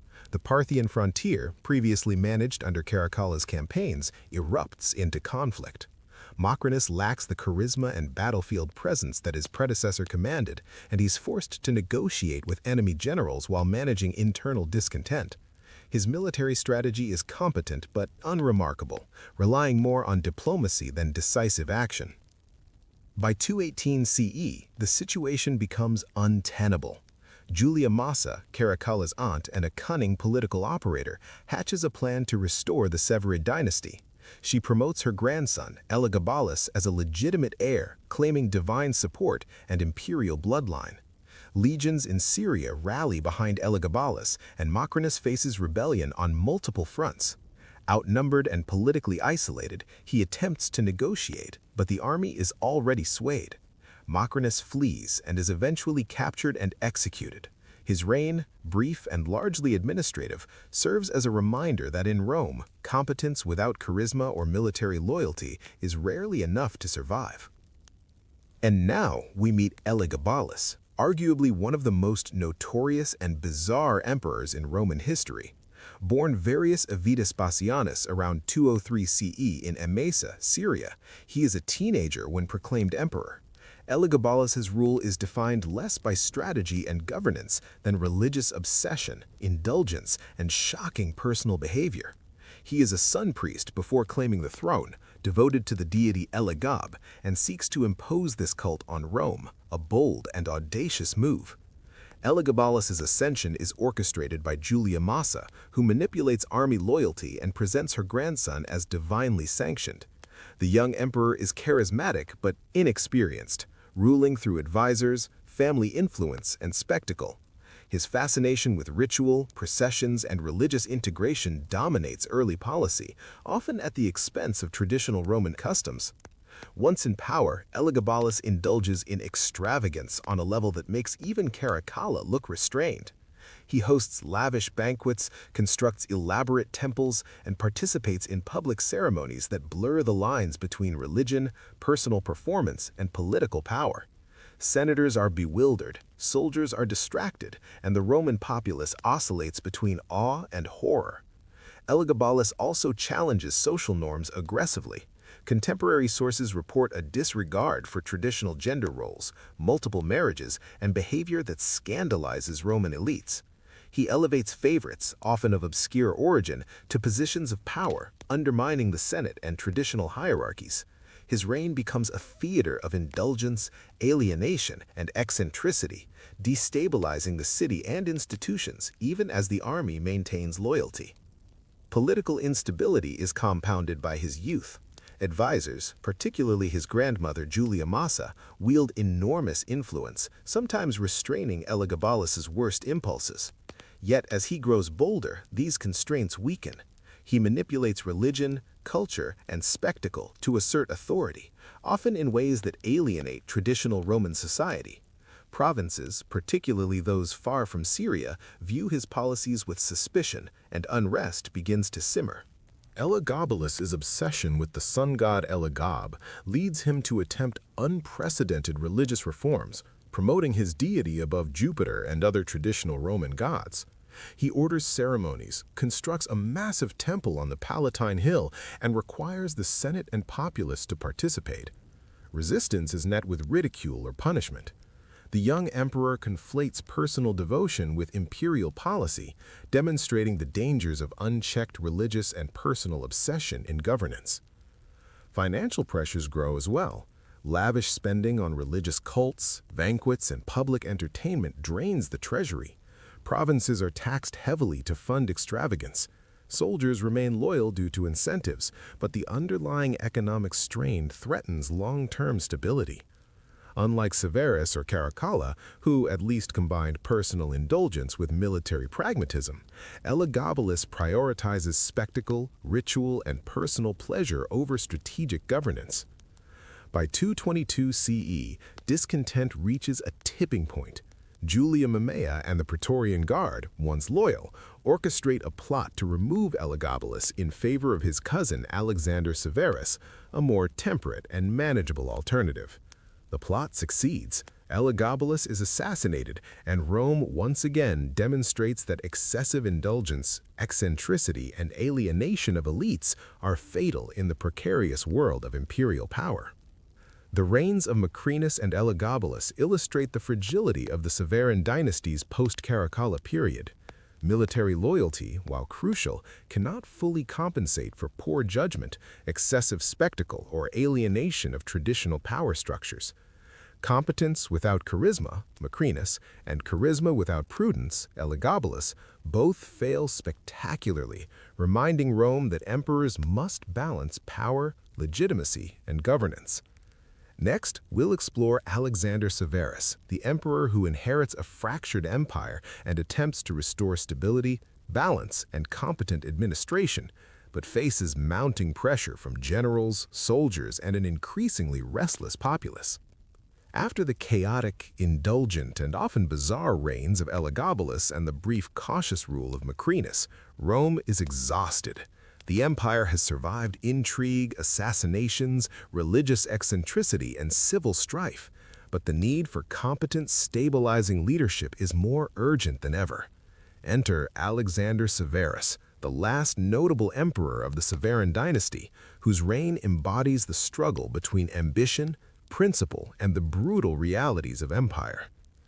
Born Marcus Aurelius Severus Alexander in 208 CE in Arca Caesarea, modern Lebanon, Alexander is the maternal cousin of Elagabalus.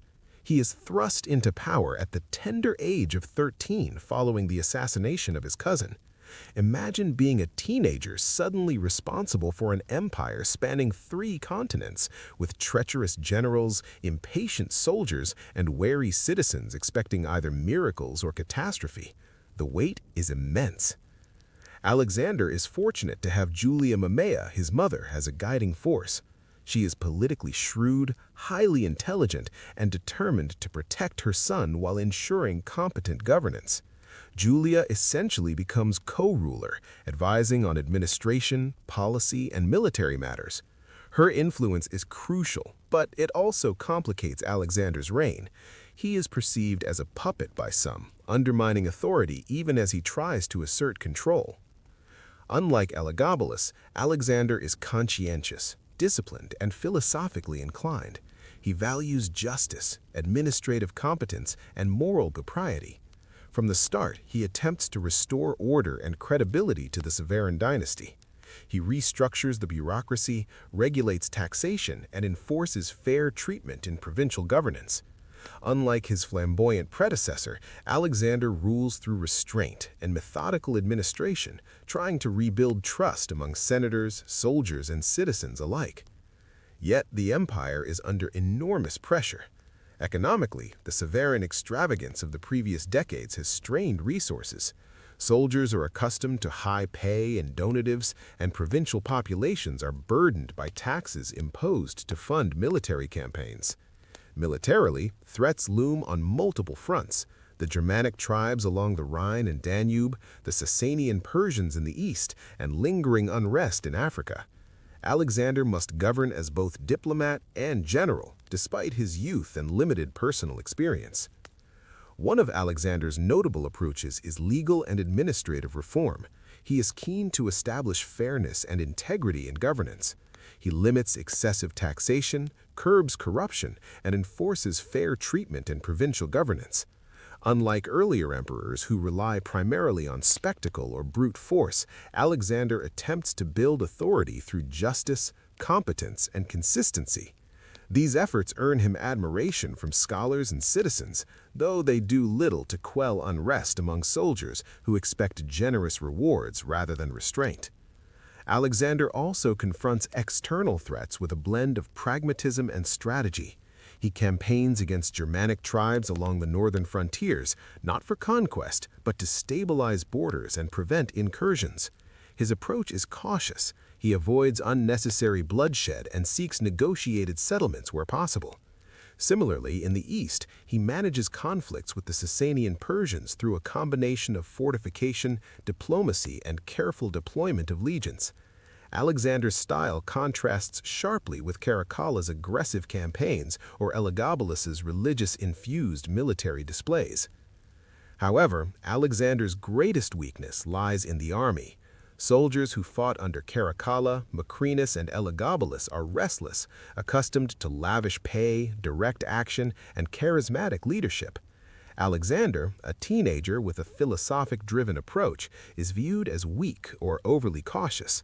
While his policies are designed for long-term stability, soldiers desire immediate gratification, bonuses, plunder, and glory.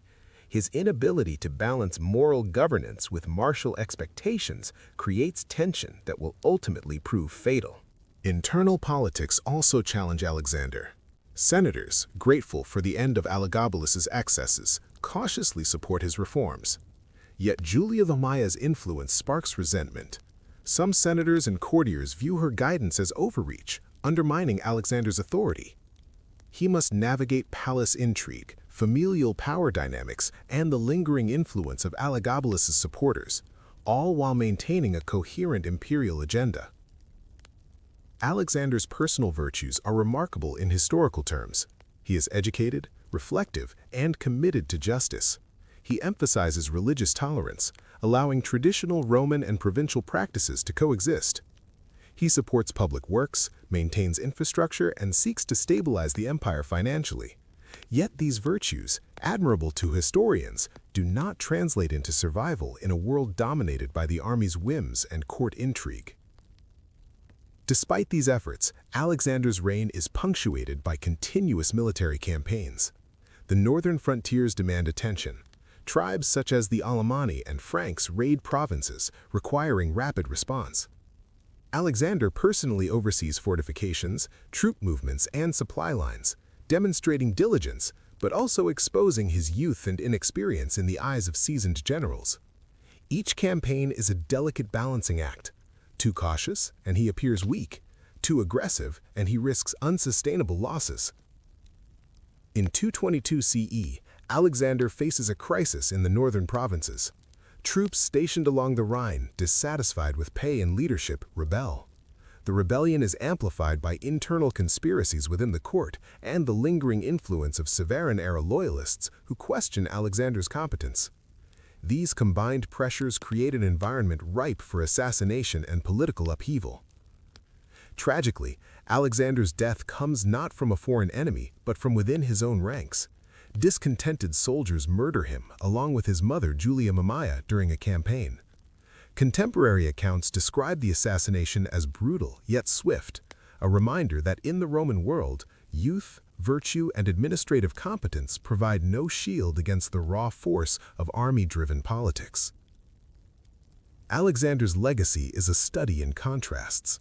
He is an intelligent, disciplined, and morally inclined ruler attempting to restore order to a fractured empire. His policies emphasize justice, administration, and stability, qualities that historically prolong empires. Yet his reign also demonstrates the limits of virtue in a militarized, restless, and politically ruthless Rome. Soldiers demand spectacle and reward. Courts demand charisma or ruthlessness. Alexander's balance of morality and prudence, while historically commendable, is insufficient to survive the era's brutal dynamics. Ultimately, Alexander Severus represents the last meaningful attempt of the Flavian Dynasty to restore stable governance. His assassination marks the beginning of the crisis of the 3rd century, a period of rapid imperial turnover, military anarchy, economic turmoil, and external threats. The empire enters a phase where competent administration, philosophical reflection, or moral virtue can no longer survive. Next, we'll explore the crisis of the 3rd century, examining the rapid succession of emperors, military coups, invasions, plagues, and internal breakdown of Roman institutions, a period that tests the empire's resilience like never before. This crisis begins around 335 CE with the assassination of Alexander Severus. With him dies the last attempt at moral and competent governance from the Flavian Dynasty. Suddenly, the empire lacks a stabilizing force. Soldiers proclaim their generals as emperors, governors exploit power vacuums, barbarian tribes invade weak borders, and plagues and economic instability compound the chaos. Rome is no longer the center of orderly administration, it's a battlefield, both figuratively and literally. The first to step into this new age of turbulence is Maximinus Thrax, a towering Thracian soldier with legendary physical strength, reportedly over 8 feet tall in some accounts, though historians suspect exaggeration. Maximinus is an outsider, with no senatorial pedigree, rising purely through military prowess. He becomes emperor through the army's support, immediately demonstrating the shift. Rome is now ruled by soldiers, for soldiers, and often against civilians. Maximinus is brutal but effective. He campaigns against Germanic tribes along the Rhine and Danube, expands fortifications, and punishes disloyalty ruthlessly. Yet his focus on the military alienates the Senate and urban elites. By the end of his reign, he is overthrown by his own soldiers, proving the precariousness of power when legitimacy relies solely on force. Following Maximinus, the empire enters a whirlwind of emperors, often called the barracks emperors. In the next 50 years, Rome sees over 20 emperors, most of whom are assassinated or deposed within months. Each rises through military support, survives through violence, and often dies violently. Civil war becomes constant. Borders are contested not just by barbarians, but by Roman generals fighting each other. Stability is fleeting, and trust in institutions evaporates. Economic collapse intensifies the crisis. Soldiers demand increased pay, provinces are taxed heavily, and currency is devalued. Inflation skyrockets as emperors mint coins to fund armies. Trade routes are disrupted by invasions and internal strife. Cities suffer famine, plagues sweep across the empire, and the social fabric begins to fray. Rome's traditional mechanisms of governance, Senate authority, provincial administration, law enforcement, cannot withstand the pressures. One of the more fascinating aspects of this period is the role of usurpation and civil war.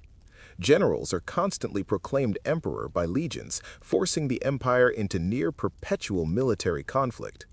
Regions like Gaul, Spain, and the East sometimes break away, creating short-lived breakaway states like the Gallic Empire or the Palmyrian Empire.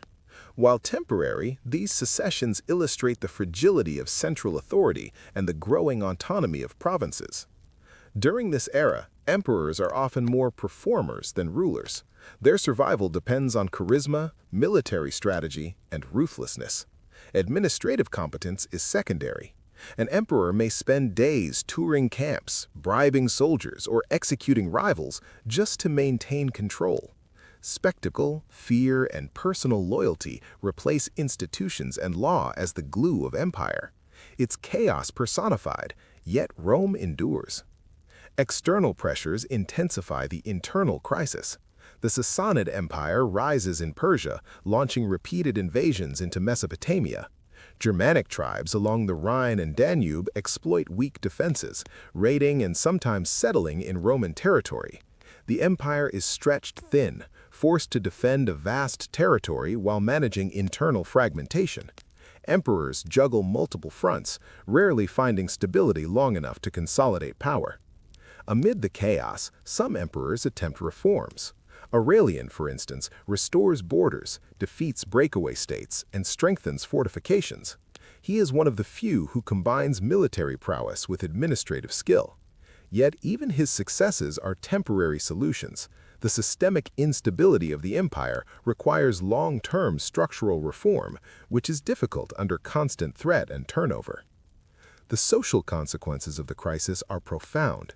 Urban populations shrink due to plagues and famine, rural areas face taxation and conscription pressures, and the elite class loses influence to militarized power. Roman society becomes increasingly militarized, with survival depending on allegiance to local commanders or the emperor rather than civic institutions. Culture, philosophy, and public life adapt to this instability, emphasizing loyalty, discipline, and sometimes fatalistic obedience. Religious and cultural shifts also accelerate. During this period, new religious movements gain traction, including mystery cults and the early spread of Christianity. People seek solace and stability in spiritual practices as the secular world collapses into chaos. Religion increasingly becomes a personal anchor rather than a tool of imperial propaganda, though emperors often manipulate it for legitimacy.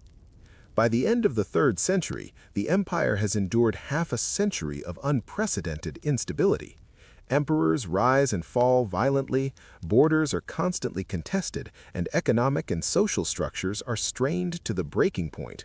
Yet remarkably, Rome survives, demonstrating resilience, adaptability, and the capacity of a vast empire to absorb shocks even when leadership is incompetent or cruel. The crisis of the 3rd century highlights several key truths. Military power dominates political authority. Institutional stability is fragile under constant pressure, and the survival of an empire is not guaranteed by virtue or competence alone. Rome's endurance is as much a story of luck, geography, and inertia as it is of leadership. Next, we'll examine the reforms of Diocletian, the man who emerges from this chaos to reorganize, stabilize, and attempt to save the empire from collapse, introducing new political structures, economic policies, and administrative divisions that redefine Rome for centuries.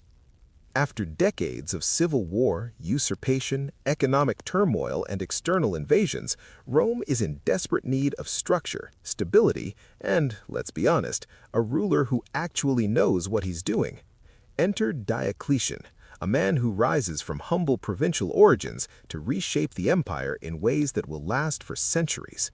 He's the ultimate problem solver, the emperor who says, if Rome is going to survive, I need to break it into manageable pieces, literally. Diocletian is born Diocles around 244 CE in Dalmatia, modern-day Croatia, in a modest family. Unlike the Severan emperors or Caracalla, he is not part of the traditional elite.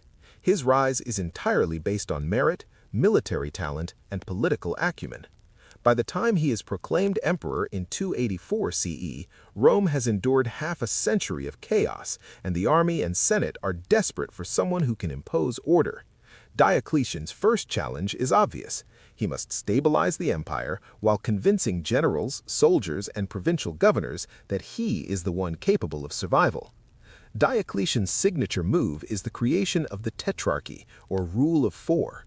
Recognizing that the empire is too vast for one man to govern effectively, he divides authority between two senior emperors, or Augusti, and two junior emperors, or Caesars, each responsible for a geographic quadrant.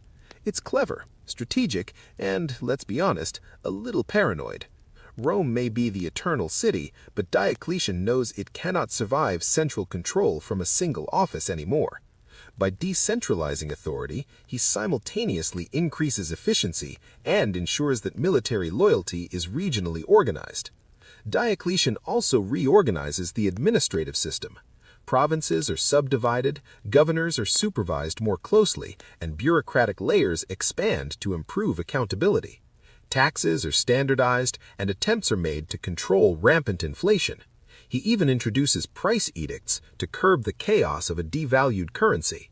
Some measures are heavy-handed, like the Edict on Maximum Prices, which attempts to fix wages and prices across the empire, but in a world that has suffered decades of instability, desperate measures are necessary. On the military front, Diocletian is proactive. He fortifies borders, reorganizes legions, and personally supervises campaigns against Germanic tribes, Sassanid Persia, and internal rebellions. Unlike many of his predecessors, he understands that political stability cannot exist without military security. Soldiers are disciplined, well-supplied, and incentivized, but the emperor ensures they remain subordinate to the administrative hierarchy. Loyalty is rewarded, but excesses are controlled. One of the most fascinating aspects of Diocletian's reign is his approach to imperial authority and ritual. He understands that perception is power. He cultivates an aura of divine majesty, requiring elaborate ceremonies, titles, and regalia. He transforms the emperor from a public servant into a quasi-divine figure whose authority is unquestionable. This is a smart political move. After decades of rapid assassinations, usurpations, and rebellion, projecting invincibility is as necessary as military strategy. Economically, Diocletian addresses decades of decline. He reforms taxation systems, standardizes coinage, and attempts to stabilize markets. While his price edicts largely fail in practice, they demonstrate his awareness of the need for centralized economic control. The bureaucracy expands, and provincial governors are closely monitored to ensure compliance. Diocletian is not a populist. He is a systems thinker, focused on structure, enforcement, and sustainability. Diocletian also moves the administrative center of the empire. While Rome remains symbolic, the practical seat of imperial authority shifts east to Nicomedia and later Nicomedes, reflecting a strategic understanding that the empire's resources, military, and threats are increasingly located in the eastern provinces. The western provinces remain critical, but Rome's centrality is more ceremonial than functional under Diocletian. On the religious front, Diocletian is cautious but politically shrewd. While he emphasizes traditional Roman cults and imperial rituals to legitimize authority, he also faces the growing challenge of Christianity. Famously, he initiates one of the empire's most severe persecutions of Christians, not out of theological zeal alone, but as a tool to consolidate authority and suppress groups that might undermine state unity. His approach is strategic, brutal, and deeply pragmatic, if politically dangerous in hindsight. Diocletian also plans for succession carefully, learning from the mistakes of Severus, Caracalla, and Alexander. The tetrarchy is designed to ensure orderly transfer of power, with junior emperors succeeding senior emperors in a controlled manner. While in practice the system eventually collapses due to human ambition and competing generals, for a time it brings unprecedented stability after decades of chaos. By the end of his reign in 305 CE, Diocletian has fundamentally transformed the Roman Empire. Borders are fortified, administration is rationalized, taxation is standardized, and the emperor's office is redefined as a quasi-divine, almost unassailable institution. He voluntarily abdicates, retiring to his palace in Split, Dalmatia, an almost unheard-of act for a Roman emperor, demonstrating personal discipline and strategic planning. Diocletian's legacy is profound. He does not restore Rome to the glory of Augustus or Trajan, but he saves it from disintegration after a half-century of turmoil. He demonstrates that military power, bureaucratic efficiency, strategic delegation, and personal authority can combine to stabilize an empire on the brink of collapse. His reign is a turning point. Rome survives internal collapse and external threats not through luck alone, but through systematic reform, organization, and disciplined leadership. Next, we'll explore Constantine the Great, the emperor who inherits Diocletian's reorganized empire, transforms religion, and lays the foundation for the Byzantine world, showing how the Roman Empire adapts, evolves, and survives centuries of crisis through innovation, ambition, and sometimes sheer ruthlessness. Constantine is born around 272 CE in Naissus, modern-day Serbia, to Constantius Chlorus, a senior military officer, and Helena, who will later become Saint Helena. From the start, he's a product of the Severan and Tetrarchic eras, trained in military discipline, exposed to political maneuvering, and aware of the fragility of power. Unlike previous emperors who inherited the throne, Constantine must navigate the treacherous politics of succession, civil war, and the remnants of Diocletian's divided empire. After his father dies in 306 CE while campaigning in Britain, Constantine is proclaimed emperor by his troops, but he is not yet universally recognized. Rival claimants, including Maxentius in Rome and Licinius in the East, contest his authority. For years, Constantine must fight not only external enemies but internal rivals, proving his legitimacy through military success, political cunning, and alliances. It's a world where an emperor is nothing without the army's backing, and Constantine understands this instinctively. One of the defining moments of Constantine's early career is the Battle of the Milvian Bridge in 312 CE. According to tradition, Constantine experiences a vision, crosses the battlefield with a Christian symbol, and subsequently converts to Christianity. Whether literal or symbolic, this moment is a turning point. Constantine begins to leverage religion as a tool of authority, while personally committing to a faith that will reshape the empire. It's political genius wrapped in a spiritual narrative. Constantine consolidates power systematically. He defeats Maxentius, Licinius, and other rivals, gradually uniting the empire under his sole control. He demonstrates both military skill and strategic patience, ensuring that loyalty is rewarded but disloyalty is punished. Soldiers, bureaucrats, and provincial governors learn that Constantine is decisive, shrewd, and often ruthless. The message is clear: survival and success depend on alignment with his authority.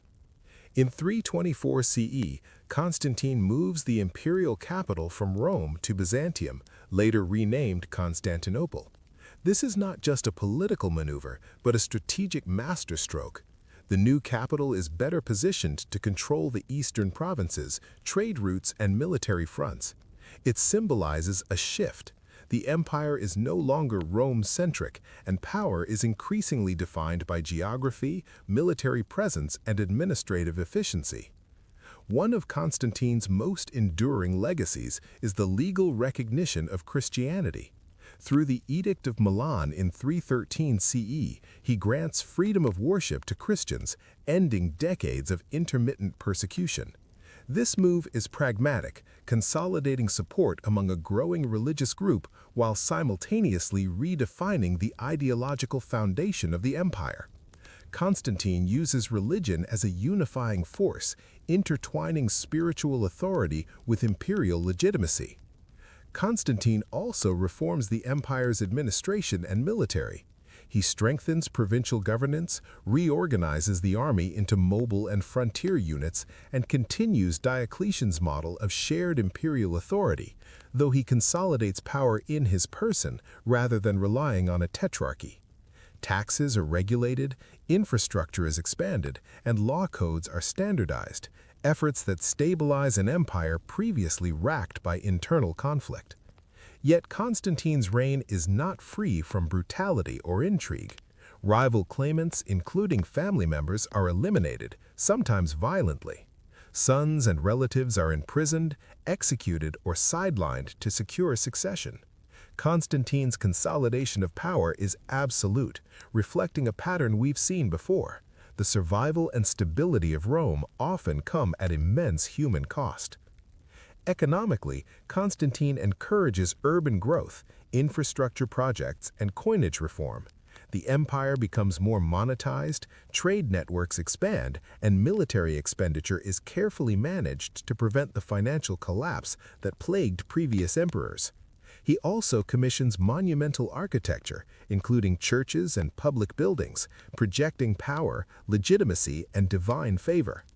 Culturally, Constantine reshapes Rome's identity. By integrating Christianity into imperial ideology, he transforms religious life, legal systems, and even art. Public ceremonies and political rituals increasingly reflect a fusion of traditional Roman authority and Christian symbolism. Constantine's reign is a bridge between the pagan, militarized Rome of the 3rd century and the Christianized Byzantine world that will follow. By the time of his death in 337 CE, Constantine has secured the empire, redefined religious authority, and established a capital that will endure for over 1,000 years. His legacy is complex, a combination of military genius, political strategy, religious innovation, and ruthless consolidation. He embodies the transformation of Rome from a traditional imperial state into a Christian, administratively sophisticated, militarized empire, poised for survival despite centuries of previous instability. Next, we'll explore the later 4th century emperors, examining how Constantine's reforms, the Christianization of the empire, and ongoing military and administrative challenges shape the trajectory of Rome as it transitions toward the Byzantine era, highlighting both continuity and emerging fractures. After Constantine's death in 337 CE, the empire is divided among his sons, a practice he reluctantly accepts, but which inevitably sparks conflict. The tetrarchic principles from Diocletian resurface in modified form, multiple rulers controlling different regions, coordinating military defense, and managing civil administration. Yet, unlike Diocletian's careful planning, Constantine's heirs are less competent, more ambitious, and frequently at odds. Civil wars, assassinations, and political intrigue continue, though the underlying administrative structures of the empire survive. One of the key figures in this period is Constantius II, Constantine's second son. He inherits the eastern provinces and spends much of his reign consolidating authority, managing external threats from the Sassanid Empire, and suppressing internal dissent. His rule demonstrates that even with strong administrative reforms in place, personal skill, military leadership, and the loyalty of troops are critical for stability. Constantius II is competent but cautious, often resorting to diplomacy and coercion rather than spectacle or innovation. Meanwhile, the Western Empire faces a series of challenges from Germanic tribes along the Rhine and Danube. Gothic migrations, Saxon raids, and other pressures strain border defenses. Local commanders, sometimes more loyal to their legions than to the emperor, become powerful political actors. Civil and external pressures overlap, creating a complex web of military and administrative challenges. In some ways, the empire has learned from the crises of the 3rd century. Fortifications are stronger, bureaucracy is more organized, and succession mechanisms exist. But the human factor, ambition, greed, and disloyalty, remains unpredictable. Religiously, this period cements the transformation that began under Constantine. Christianity increasingly shapes imperial policy, law, and public life. Pagan traditions are tolerated but gradually marginalized. Emperors like Theodosius I actively legislate religious orthodoxy, making Christianity the state religion by the end of the 4th century. This has profound implications for administration, social cohesion, and cultural identity. Economically, the empire adapts to the challenges of a divided authority and constant military pressure. Taxes continue to fund armies, fortifications, and urban centers. Coinage reform stabilizes currency to some extent, and trade routes, while threatened by invasions, remain active across the Mediterranean. Local economies are increasingly tied to imperial policy, military protection, and the church, demonstrating the interdependence of political, religious, and economic systems. The later 4th century also sees dramatic shifts in the military. Frontier troops gain increased political leverage, while mobile field armies expand to respond to internal rebellions and barbarian incursions. Emperors must constantly negotiate, bribe, or fight to maintain loyalty. This period demonstrates that Rome's survival is increasingly dependent on strategic deployment of military power, often more than administrative efficiency or economic stability. Despite all these pressures, the empire demonstrates remarkable resilience. Constantinople thrives as a political and economic center, fortifications hold, administrative structures continue functioning, and the integration of Christian ideology provides a unifying framework. This adaptability ensures the empire can survive decades of turmoil and sets the stage for the eventual Byzantine civilization. By the end of the 4th century, the empire has undergone profound transformations. Authority has shifted from Rome to regional capitals like Constantinople. Military loyalty remains the decisive factor in political survival. Christianity is now central to imperial identity and governance. Bureaucracy and administrative structures, expanded under Diocletian and refined under Constantine, provide stability despite constant threats. Yet the period also highlights persistent vulnerabilities. Internal rivalries, barbarian pressure, and economic strain remain unresolved, foreshadowing the challenges that the 5th century will bring to both the western and eastern halves of the empire.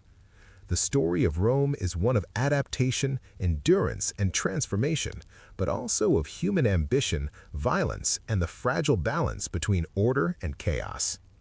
And with that, our extended journey through Roman history, spanning emperors from Augustus to Constantine and beyond, illustrates the complex interplay of power, personality, military might, and institutional innovation. Rome survives crises, reforms itself, and continues to adapt, proving that while leaders may fall, the empire's structures and ideas endure far beyond any single lifetime.